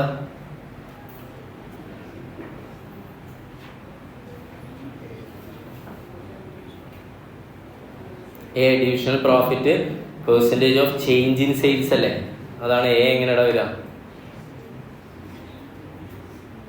എ. ബി എന്താ, divisional profit percentage of capital charge into total investment. അത് തെറ്റാണ്. ടോട്ടൽ ഇൻവെസ്റ്റ്മെൻറ്റ് എന്ന് പറഞ്ഞാൽ നോക്ക് എ ബി സി, അതെ ടോട്ടൽ ഇത് ഈ മൂന്നും എ ബി സി ലിമിറ്റഡ് ആണ് കമ്പനിയുടെ പേര്. അതിൽ 3 ഡിവിഷൻ ഉണ്ട്. ഏതുണ്ട്, എ ഉണ്ട്, ബി ഉണ്ട്, സി ഉണ്ട്. ഓക്കെ അല്ലേ. എയുടെ ഡിവിഷണൽ ഇൻവെസ്റ്റ്മെന്റ് വേറെ, ബിയുടെ വേറെ, സിയുടെ വേറെ. ഓരോന്നിൻ്റെ ROI റെസിജ്വൽ ഇൻകം കാണുമ്പോൾ എന്ത് ചെയ്യണം, അതതിൻ്റെ ഇൻവെസ്റ്റ്മെന്റ് മാത്രമേ എടുക്കാൻ പാടുള്ളൂ. വേറെ കാര്യം ഇതൊക്കെ കൺഫ്യൂഷൻ ആക്കാനാ.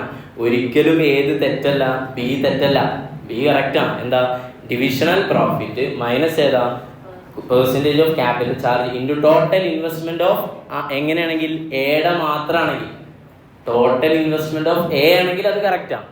പക്ഷെ ഇവിടെ വേറൊരു സാധനം കൂടെ തന്നിട്ടുണ്ട്. എന്താ പറഞ്ഞില്ല, അടിയിലേതാ, ഡിവിഷണൽ ഇൻവെസ്റ്റ്മെന്റ് സ്പെസിഫിക്കലി തന്നിട്ടുണ്ട്. അപ്പൊ സ്വാഭാവികമായിട്ടും ഏറ്റവും അപ്രോപ്രിയേറ്റ് ഏതാണ്, സി ആണ്. ഓക്കെ, ശ്രദ്ധിച്ചിരുന്നോളൂ കേട്ടോ. ഇത് ടോട്ടൽ ഇവിടെ വേണമെങ്കിൽ എഴുതി വെക്കുക. ടോട്ടൽ ഇൻവെസ്റ്റ്മെന്റ് ഓഫ് ആരുടെ, കമ്പനി ആസ് ഹോൾ, കമ്പനി മൊത്തമായിട്ടാണ്. Total investment of company as whole.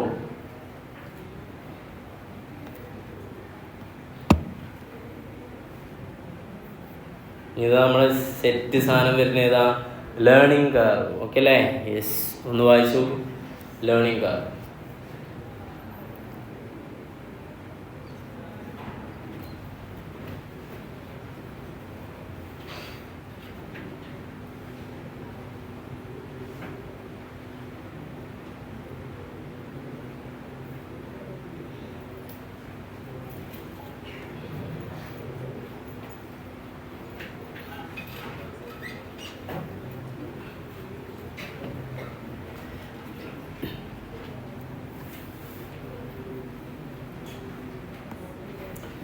Learning കർവിൻ്റെ പ്രത്യേകതകളാണ് പറയുന്നത്.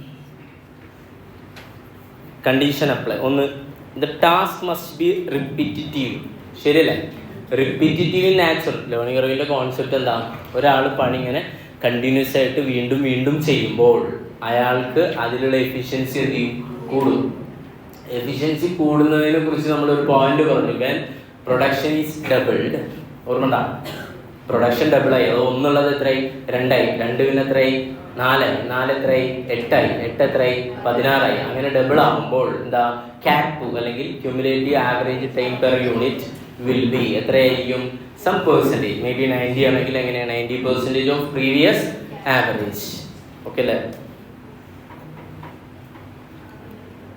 ബി എന്താ പറയുന്നത്, production must be at an early stage so that there is a room for improvement. അത് റൂം ഫോർ ഇംപ്രൂവ്മെൻറ്റ് പറയുമ്പോൾ എന്താ, സ്കോപ്പ്. ആ ടേം ഒരു രസട്ടാ. അതായത് സ്കോപ്പ് ഫോർ ഇംപ്രൂവ്മെൻ്റ് എന്നാണ് ഉദ്ദേശിച്ചത്. റൂമിൻ്റെ മീനിങ് സ്കോപ്പ് ഫോർ ഇംപ്രൂവ്മെൻറ്റ്. ശരിയാണല്ലേ, റൂം ഒരു സ്കോപ്പുള്ള സ്ഥലമല്ലേ, അതുണ്ടാവും. Production must be at earlier stage so that there is a room for improvement. പിന്നെ there is inconsistency in the workforce. അത് പറ്റില്ലല്ലോ. ഇൻകൺസിസ്റ്റൻസി പറയുമ്പോൾ എന്താ, സ്ഥിരത ഇല്ല. ഒരാൾ പോയി വരുമ്പോൾ വേണമെങ്കിൽ ഇങ്ങനെ പറയാം, ലേബർ ടേണോവർ. ആൾ വരും പോവും. അപ്പോൾ അയാളെ എഫിഷ്യൻസി അളക്കാൻ പറ്റില്ലല്ലോ. കോഴി കട്ട് ചെയ്യുന്ന ആൾ എന്ത് ചെയ്യണം, സ്ഥിരമായി കട്ട് ചെയ്ത് വരുമ്പോഴേ എന്ത് ചെയ്യുള്ളൂ, അയാളുടെ എഫിഷ്യൻസി നമുക്ക് അളക്കാൻ പറ്റുള്ളൂ. ഒരാൾ പോയി എന്ന്. അപ്പോൾ മോസ്റ്റ് അപ്രോപ്രിയേറ്റ് ഏതായിരിക്കും, ഡി ആയിരിക്കും. Both A and B. അടുത്ത ഏതാ, മേക്ക് ഓർ ബൈ ആണ് അല്ലേ. Buy the component from open instead of manufacturing. Okay, make or buy ഡിസിഷനാണ്. മാർജിനൽ കോസ്റ്റിങ്ങിൽ മേക്ക് ഓർ ബൈ ആണ്. സിമ്പിൾസ് ആണ്, കുറേ വായിക്കാണ്ടെന്നുള്ളൂ.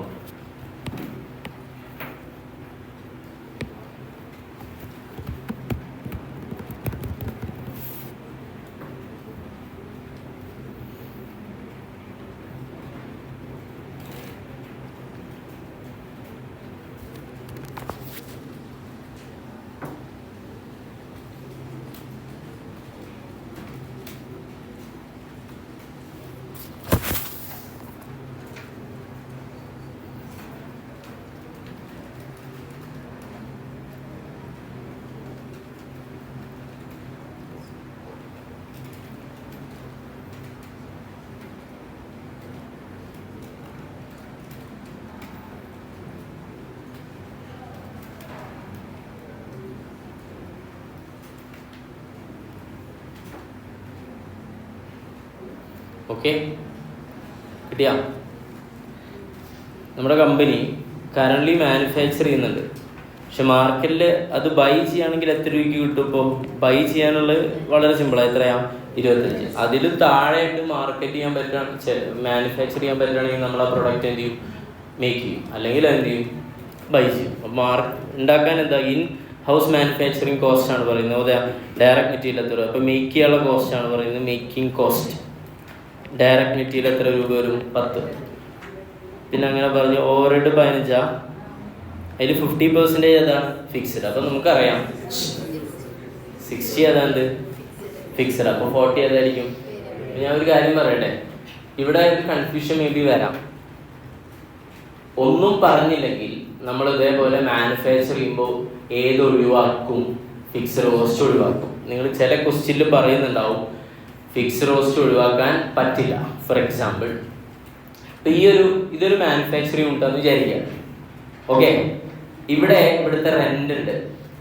ഇവിടെ 2-3 ക്ലാസ്സുകൾ നടക്കുന്നുണ്ട് വിചാരിക്കാം. കാലത്ത് എന്ത് ചെയ്യുന്നുണ്ട്? ട്യൂഷൻ പോലെ ഒരു 9 മണി വരെ നടക്കുന്നുണ്ട്. പിന്നെ അതിന് ശേഷം എന്ത് നടക്കുന്നുണ്ട്? 4-5 മണി വരെ CMAയുടെ ക്ലാസ് നടക്കുന്നുണ്ട്. രാത്രി ഇവിടെ സ്പോക്കൺ ഇംഗ്ലീഷിൻ്റെ ക്ലാസ് നടക്കുന്നുണ്ട്. അങ്ങനെ വിചാരിക്കും. ഓക്കെ ആണോ? അപ്പോൾ നമുക്ക് ഡിസിഷൻ മേക്ക് ചെയ്യുമ്പോൾ വേണമെങ്കിൽ ഏറ്റവും ദൈർഘ്യമേറിയ ക്ലാസ് CMAയുടെ അല്ലേ, ആ സമയത്ത് ഫിക്സ്ഡ് കോസ്റ്റ് കവർ ചെയ്തു എന്ന് എന്ത് ചെയ്യാം? വിചാരിക്കാം, നമ്മൾ തീരുമാനിക്കാം. അപ്പോൾ നമുക്ക് മോർണിംഗിലുള്ള ഏതാണ് ട്യൂഷൻ ക്ലാസ്സിനും നൈറ്റിലുള്ള സ്പോക്കൺ ഇംഗ്ലീഷ് ക്ലാസ്സിനും നമുക്ക് ഏത് കൺസിഡർ ചെയ്യേണ്ട? ഫിക്സ്ഡ് കോസ്റ്റ് കൺസിഡർ ചെയ്യേണ്ട. ഏത് കൺസിഡർ ചെയ്താൽ മതി? Variable cost. വാരിയബിൾ കോസ്റ്റ് പറയുമ്പോൾ എന്താ? ഇവിടുത്തെ ഇലക്ട്രിസിറ്റി, അതുപോലെ ആ ക്ലാസ് എടുക്കുന്ന സാറെ പേയ്മെന്റ് വാരിയബിൾ ആയിട്ട് എടുക്കാം. ഓക്കെ ആണോ? യെസ്. അപ്പൊ അങ്ങനെയാണ് നമ്മൾ ചെയ്യാം. ചില കേസിൽ പറയും ഇവിടെ ഏത് മാത്രമേ നടക്കുന്നുള്ളൂ? CMA ഇന്ത്യയുടെ ക്ലാസ് മാത്രമേ നടക്കുന്നുള്ളൂ. അപ്പൊ അതിന്റെ മേക്കിംഗ് കോസ്റ്റ്, അത് ഉണ്ടാക്കാനുള്ള കോസ്റ്റ്, വേറെ ഒന്നുമില്ല, വേറെ ഓപ്ഷൻ ഒന്നുമില്ല. വിച്ച് മീൻസ് ഒരു കമ്പനി ഒരു പ്രൊഡക്റ്റ് മാത്രമേ മാനുഫാക്ചർ ചെയ്യുന്നുള്ളൂ എന്നുണ്ടെങ്കിൽ അതിന്റെ മേക്കിംഗ് കോസ്റ്റിൽ നിങ്ങൾ ഏതും കൂടെ ഉൾപ്പെടുത്തേണ്ടി വരും? ഫിക്സ്ഡ് കോസ്റ്റും കൂടെ ഉൾപ്പെടുത്തേണ്ടി വരും. Okay, direct material 10. ഞാൻ അടുത്ത ഏതാ? അപ്പൊ അത് എടുക്കണ്ടല്ലോ. പക്ഷെ അതിലെ ഓവർഹെഡിൽ ഏത് എടുക്കണം? വാരിയബിൾ കോസ്റ്റ് എടുക്കണം. എത്ര ശതമാനം? 15ന്റെ 40% അല്ലേ? 6. ദെൻ അടുത്ത്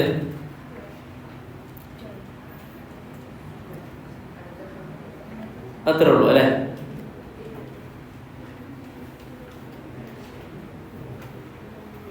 ഇനി ഒരു പോയിന്റ് കൂടെ ഉണ്ട്, ഒരു ഓപ്പർച്യൂണിറ്റി കോസ്റ്റ് അടുത്ത് വന്നിട്ടുണ്ട്. കണ്ടില്ലേ? വായിച്ചോ. Machine other component fetching the contribution 12. ഓക്കെ, അതാണ് പറഞ്ഞത് എന്താ? Machine can be used. ഇതാ നോക്ക് ഇവിടെ if the company decide to buy the component from open മാർക്കറ്റിൽ നിന്ന് മേടിക്കാൻ തീരുമാനിച്ചാൽ instead of manufacturing in house, നമ്മളിവിടെ മാനുഫാക്ചർ ചെയ്യാതെ പുറത്തുനിന്ന് മേടിക്കാൻ തീരുമാനിച്ചാൽ നമുക്ക് അത്രയും സ്പേസ് കിട്ടൂലേ? ആ സ്പേസിൽ നമുക്ക് വേറൊരു യൂണിറ്റ് ഉണ്ടാക്കി വെക്കാൻ പറ്റും. ഓക്കെ അല്ലേ? അപ്പോൾ നമ്മൾ ഏതും കൂടെ കൺസിഡർ ചെയ്യണതിൽ ഓപ്പർച്യൂണിറ്റി കോസ്റ്റും കൂടെ കൺസിഡർ ചെയ്യണം. എത്രയും 12. ടോട്ടൽ എത്ര വരും? 28. ചോദ്യം എന്തായിരുന്നു? The relevant cost per unit of manufacturing production in house എത്രയാ? 28. ക്ലിയർ അല്ലേ? കോൺസെപ്റ്റ് അറിയാലോ? യെസ്. ഇത് അറിയാത്തവരൊക്കെ ചിലപ്പോൾ ഉണ്ടാവാം. ഓക്കെ, അവരുടെ അടുത്ത് ചോദിക്കുക. അത് കഴിഞ്ഞാൽ ഞാൻ പറഞ്ഞു തരും. ഓക്കെ, യെസ് അല്ലേ? നല്ലത്. കൂടുതൽ ഇങ്ങനെ പരത്തി ഇതാക്കിയിട്ട് നിങ്ങളുടെ സമയം കളയണ്ടല്ലോ, വേണ്ട. യെസ്. അടുത്ത ക്വസ്റ്റ്യനിലേക്ക് പോവാം. അടുത്ത ഏതാണ്? കോസ്റ്റ് ഓഫ് പ്രൊഡക്ഷൻ കാണാനുള്ള ഒരു ക്വസ്റ്റ്യനാണ്. ഇൻപുട്ട് ടാക്സ് ഒക്കെ ഉണ്ട്, ഒന്ന് ട്രൈ ചെയ്ത് നോക്കും.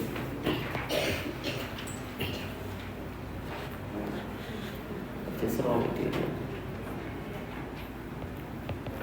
35.8 ഇൻക്ലൂഡിങ് GST ആണ്. അപ്പോൾ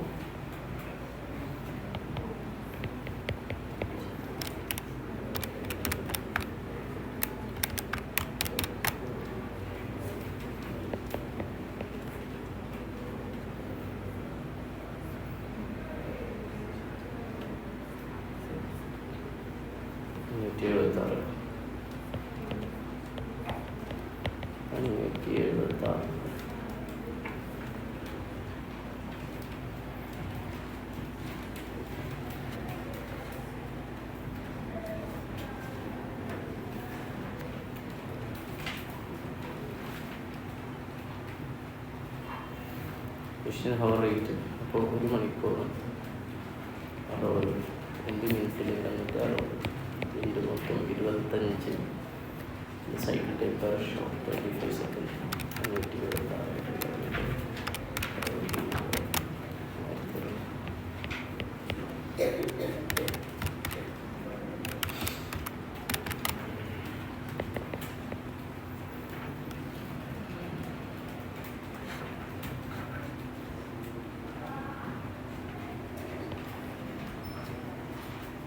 2 product into 1 divided by 2 is equal to 1 into 34.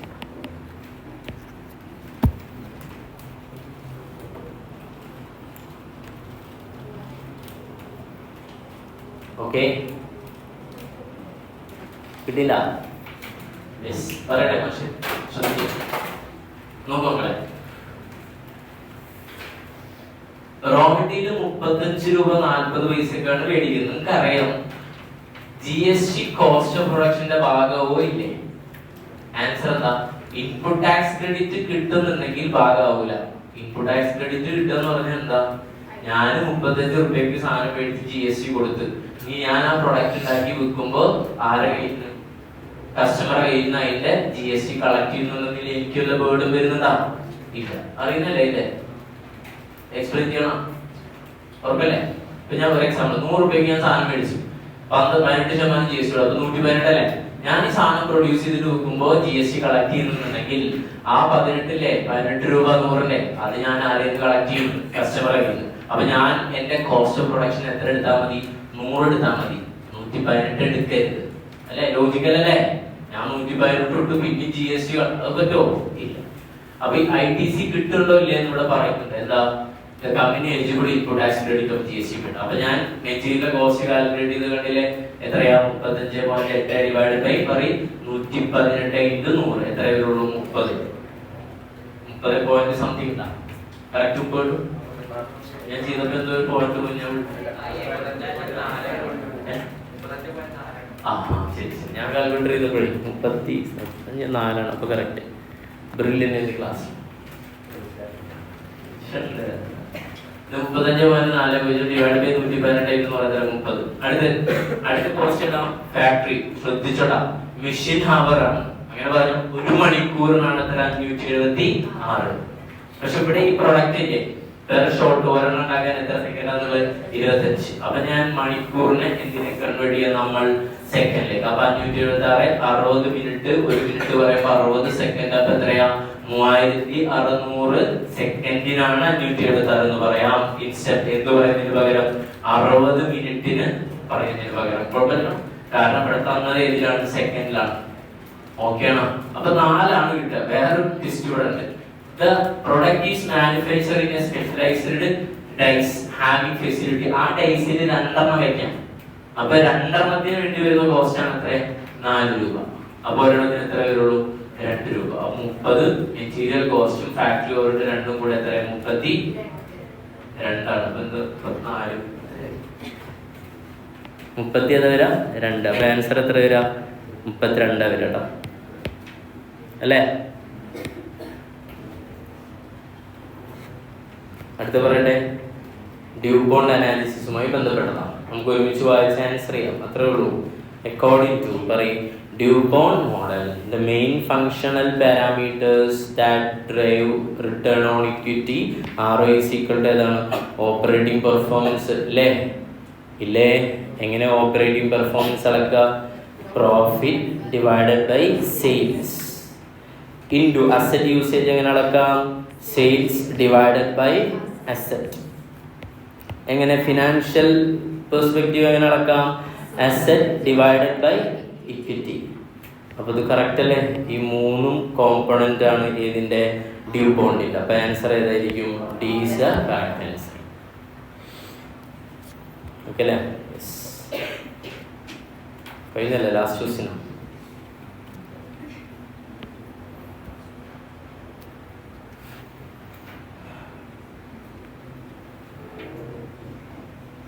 True or which is not true, false ആയിട്ട് ഏതാണെന്നാണ് പറയുന്നത്.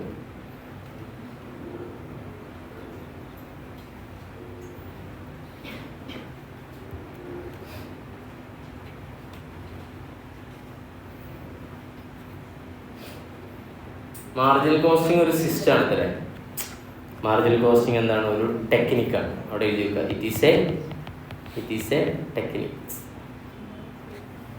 ഏതൊക്കെയാണ് അങ്ങനെ ടെക്നിക്സ് ഉള്ളത്? മാർജിനിൽ, ബഡ്ജറ്റ്, പിന്നെ ഏതാ സ്റ്റാൻഡേർഡ്. 3 എന്താണ്? ടെക്നിക്കാണ്. അപ്പം ഈ 3 എവിടെയെങ്കിലുമൊക്കെ ഇതുപോലെ ചോദിച്ചാൽ എന്ത് ചെയ്യണ്ട? സിസ്റ്റം എന്ന് പറഞ്ഞാൽ എന്താ? റെഗുലർ ആയിട്ട് എന്ത് ചെയ്യണം? ഇങ്ങനെ ചെയ്യുന്ന ഒരു സാധനം. അതാണോ മാർജിനിൽ? നോ. മാർജിനിൽ നിങ്ങൾക്ക് എപ്പോഴാണോ ആവശ്യമുള്ളത് ഡിസിഷൻ അപ്പോഴേ എടുത്തിട്ടുള്ളൂ. അല്ലാതെ കണ്ടിന്യൂസ് ആയിട്ട് ഒരിക്കലും എന്ത് ചെയ്യില്ല. മാർജിനിൽ അങ്ങനെ കണ്ടിന്യൂസ് ആയിട്ട് ഉണ്ടാവും. ഞാൻ പറഞ്ഞ ഒരു കൃത്യമായ ഇടവേളകൾ വെച്ചിട്ട് ഇങ്ങനെ ഫിനാൻഷ്യൽ അക്കൗണ്ടിങ് ഒക്കെ ഉണ്ടാക്കുന്ന പോലെ ഉണ്ടാക്കുമോ? ഇല്ല. അതാണ് ഉദ്ദേശം.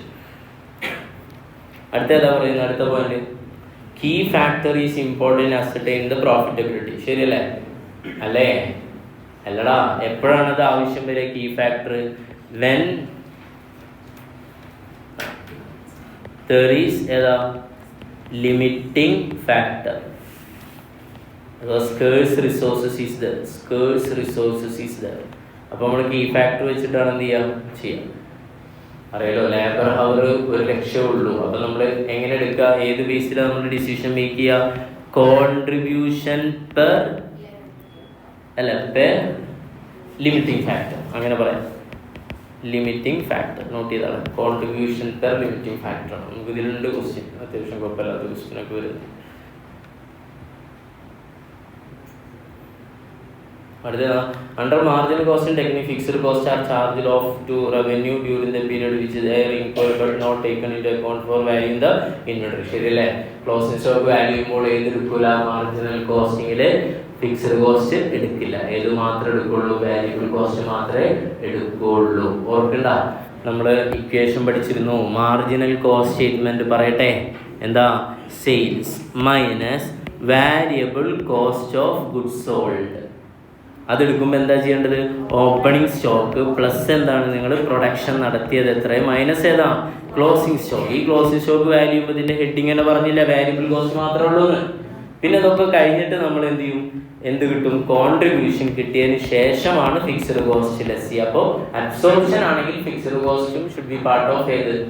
Closing stock valuation. പക്ഷെ മാർജിനിൽ ഏത് വരില്ല? ഫിക്സ്ഡ് കോസ്റ്റ് വരില്ല. ഏത്? Fixed cost closing stock value എടുക്കില്ല. ഈ സ്റ്റേറ്റ്മെന്റ് എന്താണ്? ട്രൂ ആണ്. ലാസ്റ്റും കൂടെ വെച്ചു.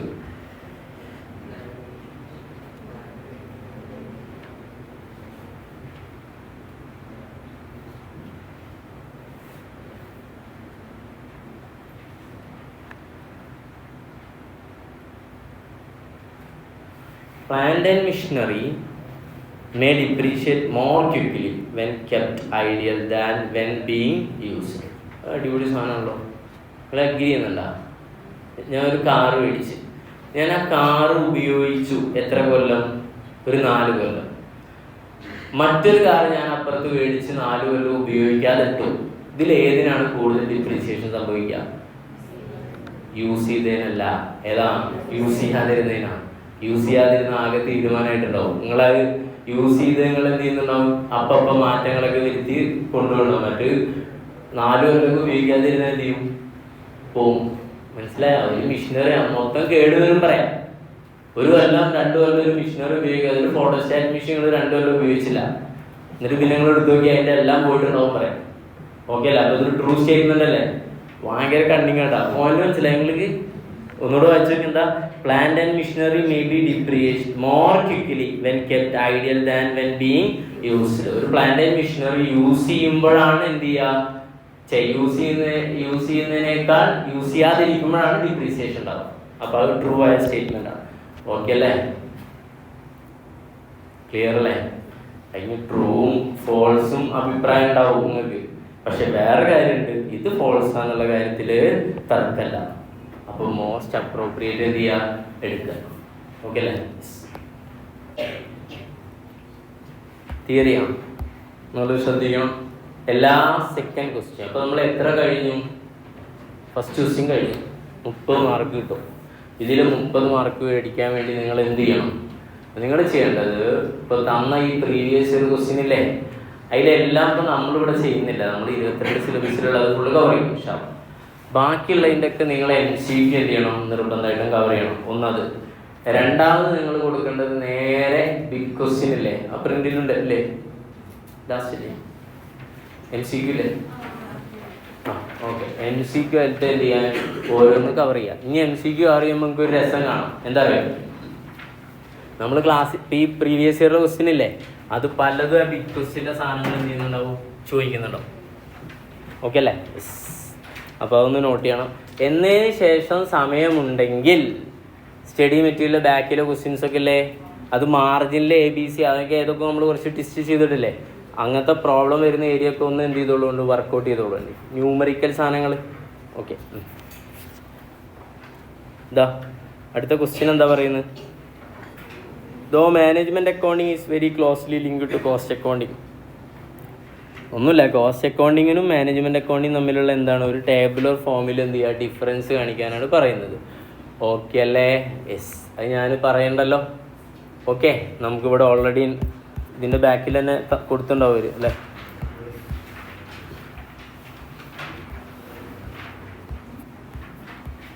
ഇതാ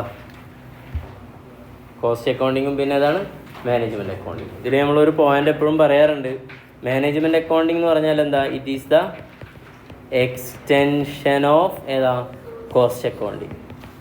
ഓക്കെ അല്ലേ? ഇതിലേതാ വലുത്, കോസ്റ്റിങ് നാരോ ആണ്, ഇതെന്താണ്, ബ്രോഡറാണ്. ഓക്കെ അല്ലേ?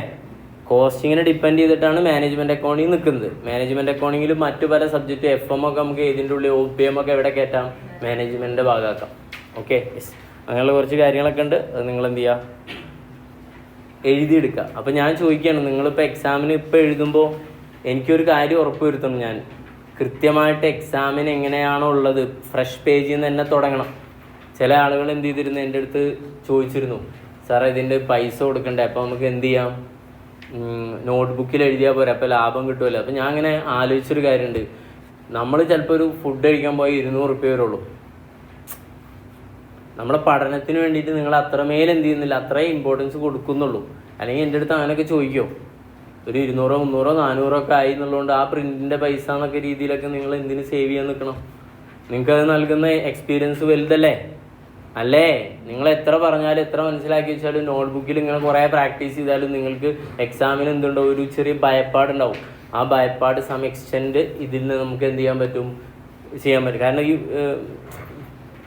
ബബിൾ ചെയ്യുമ്പോഴൊക്കെ നമുക്ക് എന്ത് ചെയ്യും, ഒരു ഇത് വരും, ഒരു ചെറിയൊരു പേടി ഉണ്ടാവില്ലേ ഇല്ലേ? സോറി, എന്നായിക്കോട്ടെ, നേരെ പോവാം അടുത്ത ക്വസ്റ്റ്യനിലേക്ക്. ഏതാ, 2B. അപ്പോൾ ഇത് 7 മാർക്കിൻ്റെ ക്വസ്റ്റ്യൻ ആയിരുന്നിട്ടാ. അപ്പോൾ എൻ്റെ ഒരു റിക്വസ്റ്റ്, ഫിനാൻഷ്യൽ അക്കൗണ്ടിങ്ങും മാനേജ്മെൻറ്റ് അക്കൗണ്ടിങ്ങും തമ്മിലുള്ള ഡിഫറൻസും മാനേജ്മെൻറ്റും കോസ്റ്റിങ്ങും തമ്മിലുള്ള ഡിഫറൻസൊക്കെ എവിടെ ഉണ്ട്, ഫസ്റ്റ് ചാപ്റ്ററിലുണ്ട്. നമ്മളതൊക്കെ ഒന്ന് ജസ്റ്റ് ഓടിച്ച് പറഞ്ഞു പോയിരുന്നു. അത് നിർബന്ധമായിട്ട് എന്ത് ചെയ്യുക, പഠിച്ചു വെക്കുക.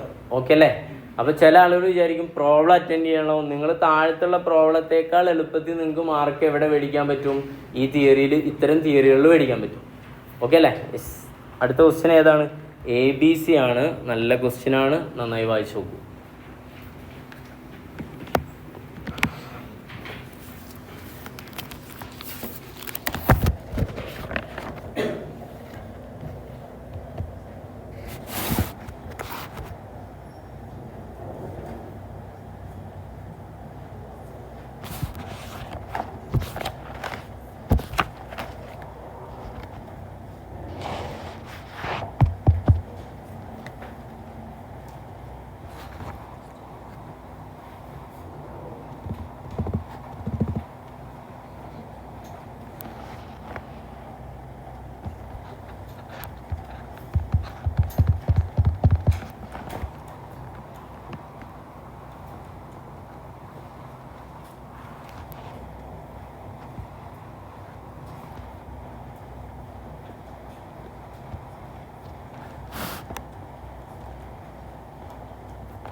ഓക്കെ, ഞാൻ പറയട്ടെ ഏതൊക്കെയാണ് ഇപ്പോൾ ഒരു പ്രൊഡ്യൂസ് ചെയ്യുന്ന പ്രൊഡക്റ്റുകൾ? P Q R which are similar in nature and are usually produced in the production run of 100 unit. അങ്ങനെ പറഞ്ഞാൽ എന്താ, ഒരിക്കൽ അവർ പ്രൊഡ്യൂസ് ചെയ്യുമ്പോൾ എത്ര വെച്ചിട്ടാണ് ചെയ്യുക? 100 വെച്ചിട്ടാണ് ചെയ്യുക. ഓക്കെ ആണോ? ക്ലിയർ? യെസ്.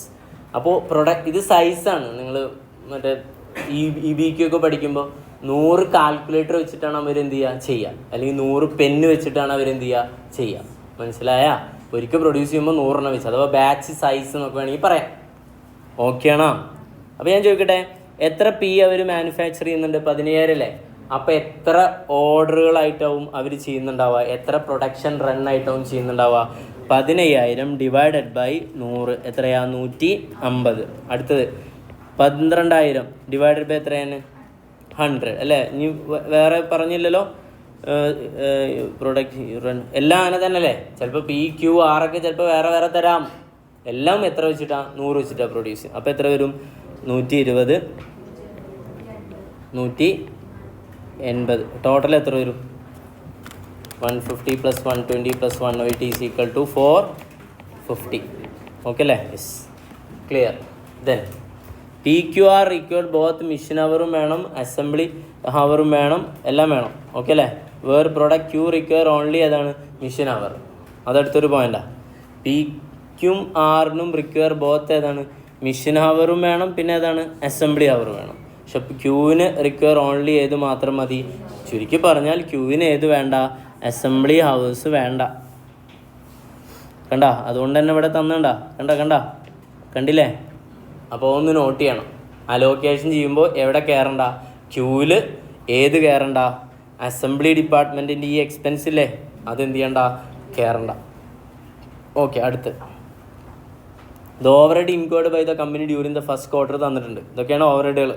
ഇതൊക്കെയാണ് നമ്മുടെ ഏത് സ്റ്റെപ്പ് 1 ഇവിടെ തന്നെ ചെയ്യാം. സ്റ്റെപ്പ് 1 എന്താ? സ്റ്റെപ്പ് 1 കോസ്റ്റ് ഡ്രൈവർ റേറ്റ് കാണാം അല്ലേ?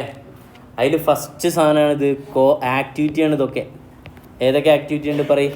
Machine department expense. 2 assembly department expense. 3 setup cost. 4 ഏതാ? Stores received. 5 ഏതാ? Order processing and dispatching. 6 ഏതാ? Inspection and quality. അടുത്ത ഹെഡിങ് ഏതാ? Cost pool. ഓക്കെ അല്ലേ? യെസ്. ഇതിൻ്റെ ഏതറിയണം? കോസ്റ്റ് ഡ്രൈവർ ആരാ അറിയണം. അതറിഞ്ഞു കഴിഞ്ഞാൽ നമ്മൾ എന്ത് ചെയ്യും? കോസ്റ്റ് ഡ്രൈവർ ക്വാണ്ടിറ്റി എഴുതും. പിന്നെ ഏതാണ്? കോസ്റ്റ് ഡ്രൈവർ റേറ്റ് കാൽക്കുലേറ്റ് ചെയ്യും. സിമ്പിൾ. ഓക്കെ അല്ലേ? മെഷീൻ ഡിപ്പാർട്ട്മെൻറ്റ് എക്സ്പെൻസ് ഇല്ലേ, അതിനേതായിരിക്കും? കോസ്റ്റ്. മെഷീൻ അല്ലേ? അപ്പോൾ ഏതാ? മെഷീൻ അവറാണ്. മെഷീൻ അവർ എല്ലാവർക്കും ഉണ്ട് അല്ലേ? ഇതാ മെഷീൻ അവർ ഉള്ളത്. അപ്പോൾ നിങ്ങൾ എന്ത് ചെയ്യണം? ഒന്ന് ടോട്ടൽ ചെയ്യണം. 30,000 പ്ലസ് കണ്ടില്ലേ? പ്ലസ് 48,000 പ്ലസ് 54,000 എത്ര വരും? 1,32,000 വരും. ഓക്കെ അല്ലേ? കോസ്റ്റ് ഡ്രൈവർ ഏതാ വെച്ചാൽ മെഷീൻ അവറാണ്. ഓക്കെ, എത്രയാ? 1,32,000. ഇപ്പം തന്നെ ഡിവൈഡ് ചെയ്തൂടെ? 18,48,000 ഡിവൈഡഡ് ബൈ 1,32,000. അപ്പുറത്തോളം ചെയ്യണം നോക്കിയിരിക്കണം കേട്ടോ. കാൽക്കുലേറ്റർ എടുത്ത് ചെയ്തോളൂ. ഇത് ലാസ്റ്റ് സാധനമാണ്. ഓക്കെ അല്ലേ? ഇനി ലീവ് എടുക്കാം, പിന്നെ പഠിക്കാൻ നോക്കിയിട്ടൊന്നും കാര്യമില്ല. അവസാന റിവിഷനാന്ന് വിചാരിച്ചു. എത്ര? 14 വരും അല്ലേ? യെസ്. അടുത്തേതാണ്? അസംബ്ലി ഡിപ്പാർട്ട്മെൻറ്റിൻ്റെ എക്സ്പെൻസാണ് പറയുന്നത്. ഓക്കെ, അതിനെന്തെടുക്കണം? അസംബ്ലി ഹവേഴ്സ് ഉണ്ട് അല്ലേ? 15,000 പ്ലസ് എത്രയാ? 27,000 42,000 വരും അല്ലേ?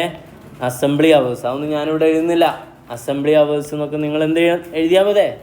ദെൻ എത്ര എമൗണ്ട്? ഒരു 6,72,000 ഡിവൈഡഡ് ബൈ 42,000 എത്ര വരും? 16. ഓക്കെ, ദെൻ സെറ്റപ്പാണ്. എന്ത് നോക്കണം? നമ്പർ ഓഫ് സെറ്റപ്പ് അല്ലേ? സെറ്റപ്പ് കോസ്റ്റ് 90,000 അല്ലടാ മക്കളെ. അതിന് നമ്മൾ നമ്പർ ഓഫ് സെറ്റപ്പ് തന്നെയാണ് number of production run. Setup പറഞ്ഞാൽ അറിയില്ല മക്കളെ. 100 യൂണിറ്റ് വെച്ചിട്ടാണ് നമ്മൾ പ്രൊഡ്യൂസ് ചെയ്യുന്നത്. അപ്പോൾ നമ്മൾ ഓൾറെഡി കണ്ടെത്തിയിട്ടുണ്ട് നമ്മൾ എത്ര സെറ്റപ്പ് വേണം. പിക്ക് 150, ക്യൂക്ക് എത്ര വേണം? 120, പിന്നെ 180 അല്ലേ? അപ്പോൾ ടോട്ടൽ എത്ര വരും? 450. അപ്പോൾ 90,000 ഡിവൈഡഡ് ബൈ 450 200. ഞാനടക്കം കാൽക്കുലേറ്ററിൽ ഉപയോഗിക്കുന്നത് എന്തുകൊണ്ടറിയോ? നിങ്ങൾക്ക് ആ ടൈമിങ് കിട്ടിക്കോട്ടെ വെച്ചിട്ടാ, സ്പീഡാക്കാതിരിക്കാനാ. ഓക്കെ അല്ലേ?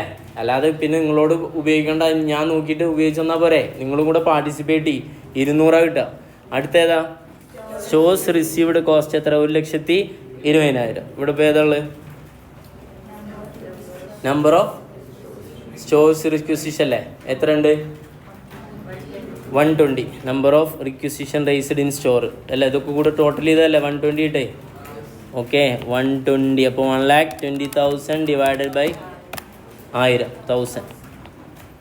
ഓക്കെ അടുത്തത് ഓർഡർ പ്രോസസ്സിങ് ആൻഡ് ഡിസ്പാച്ചിങ്. എത്ര എമൗണ്ട് വരുന്നു? 1,80,000. അതിൽ നമുക്ക് കസ്റ്റമർ എത്ര ഓർഡർ തന്നിട്ടുണ്ടെന്നുണ്ട് അല്ലേ, ടോട്ടൽ ചെയ്താൽ എത്ര വരും? 3,750. 3,750. 1,80,000 divide by 3,750 is equal to 48. Last inspection quality control. Total amount quality എപ്പോഴാണ് കൺട്രോൾ ചെയ്യാം? നമ്മളിപ്പോൾ ഇത് സെറ്റപ്പായിട്ടല്ലേ ഇപ്പോൾ ഒന്ന്, അപ്പോൾ എത്ര സെറ്റപ്പ് എന്ന രീതിയിലാണ് ചെയ്യുക, അല്ലാതെ ഓരോ യൂണിറ്റിന് 1 by 1 കൺട്രോൾ ചെയ്യാൻ പറ്റുമോ? ഇല്ല. അപ്പോൾ ഇതിൻ്റെ ബേസ് ചെയ്തെടുക്കാം. എത്രയാണ്? 450 തന്നെ, 80 വരും. ഓക്കെ അല്ലേ? Step 1 is over. ഓക്കെ അല്ലേ? സ്റ്റെപ്പ് 2 എങ്ങനെയാ? ഈസി ആയിട്ട് ഇത് അപ്ലൈ ചെയ്താൽ പോരെ? ഓരോന്നിൻ്റെ ആർക്ക് മാത്രം കൊടുക്കരുത്, ക്യൂക്ക് മാത്രം എന്ത് ചെയ്യരുത്, കൊടുക്കരുത്. ഓക്കെ അല്ലേ? I think detail answer. Yes, ഇതാ ഡീറ്റെയിൽഡ് ആൻസർ ഉണ്ട്. ഇതൊന്നും ഞാൻ ചെയ്യണ്ടല്ലോ. ഇതാണ് സ്റ്റെപ്പ് ഏത് 1.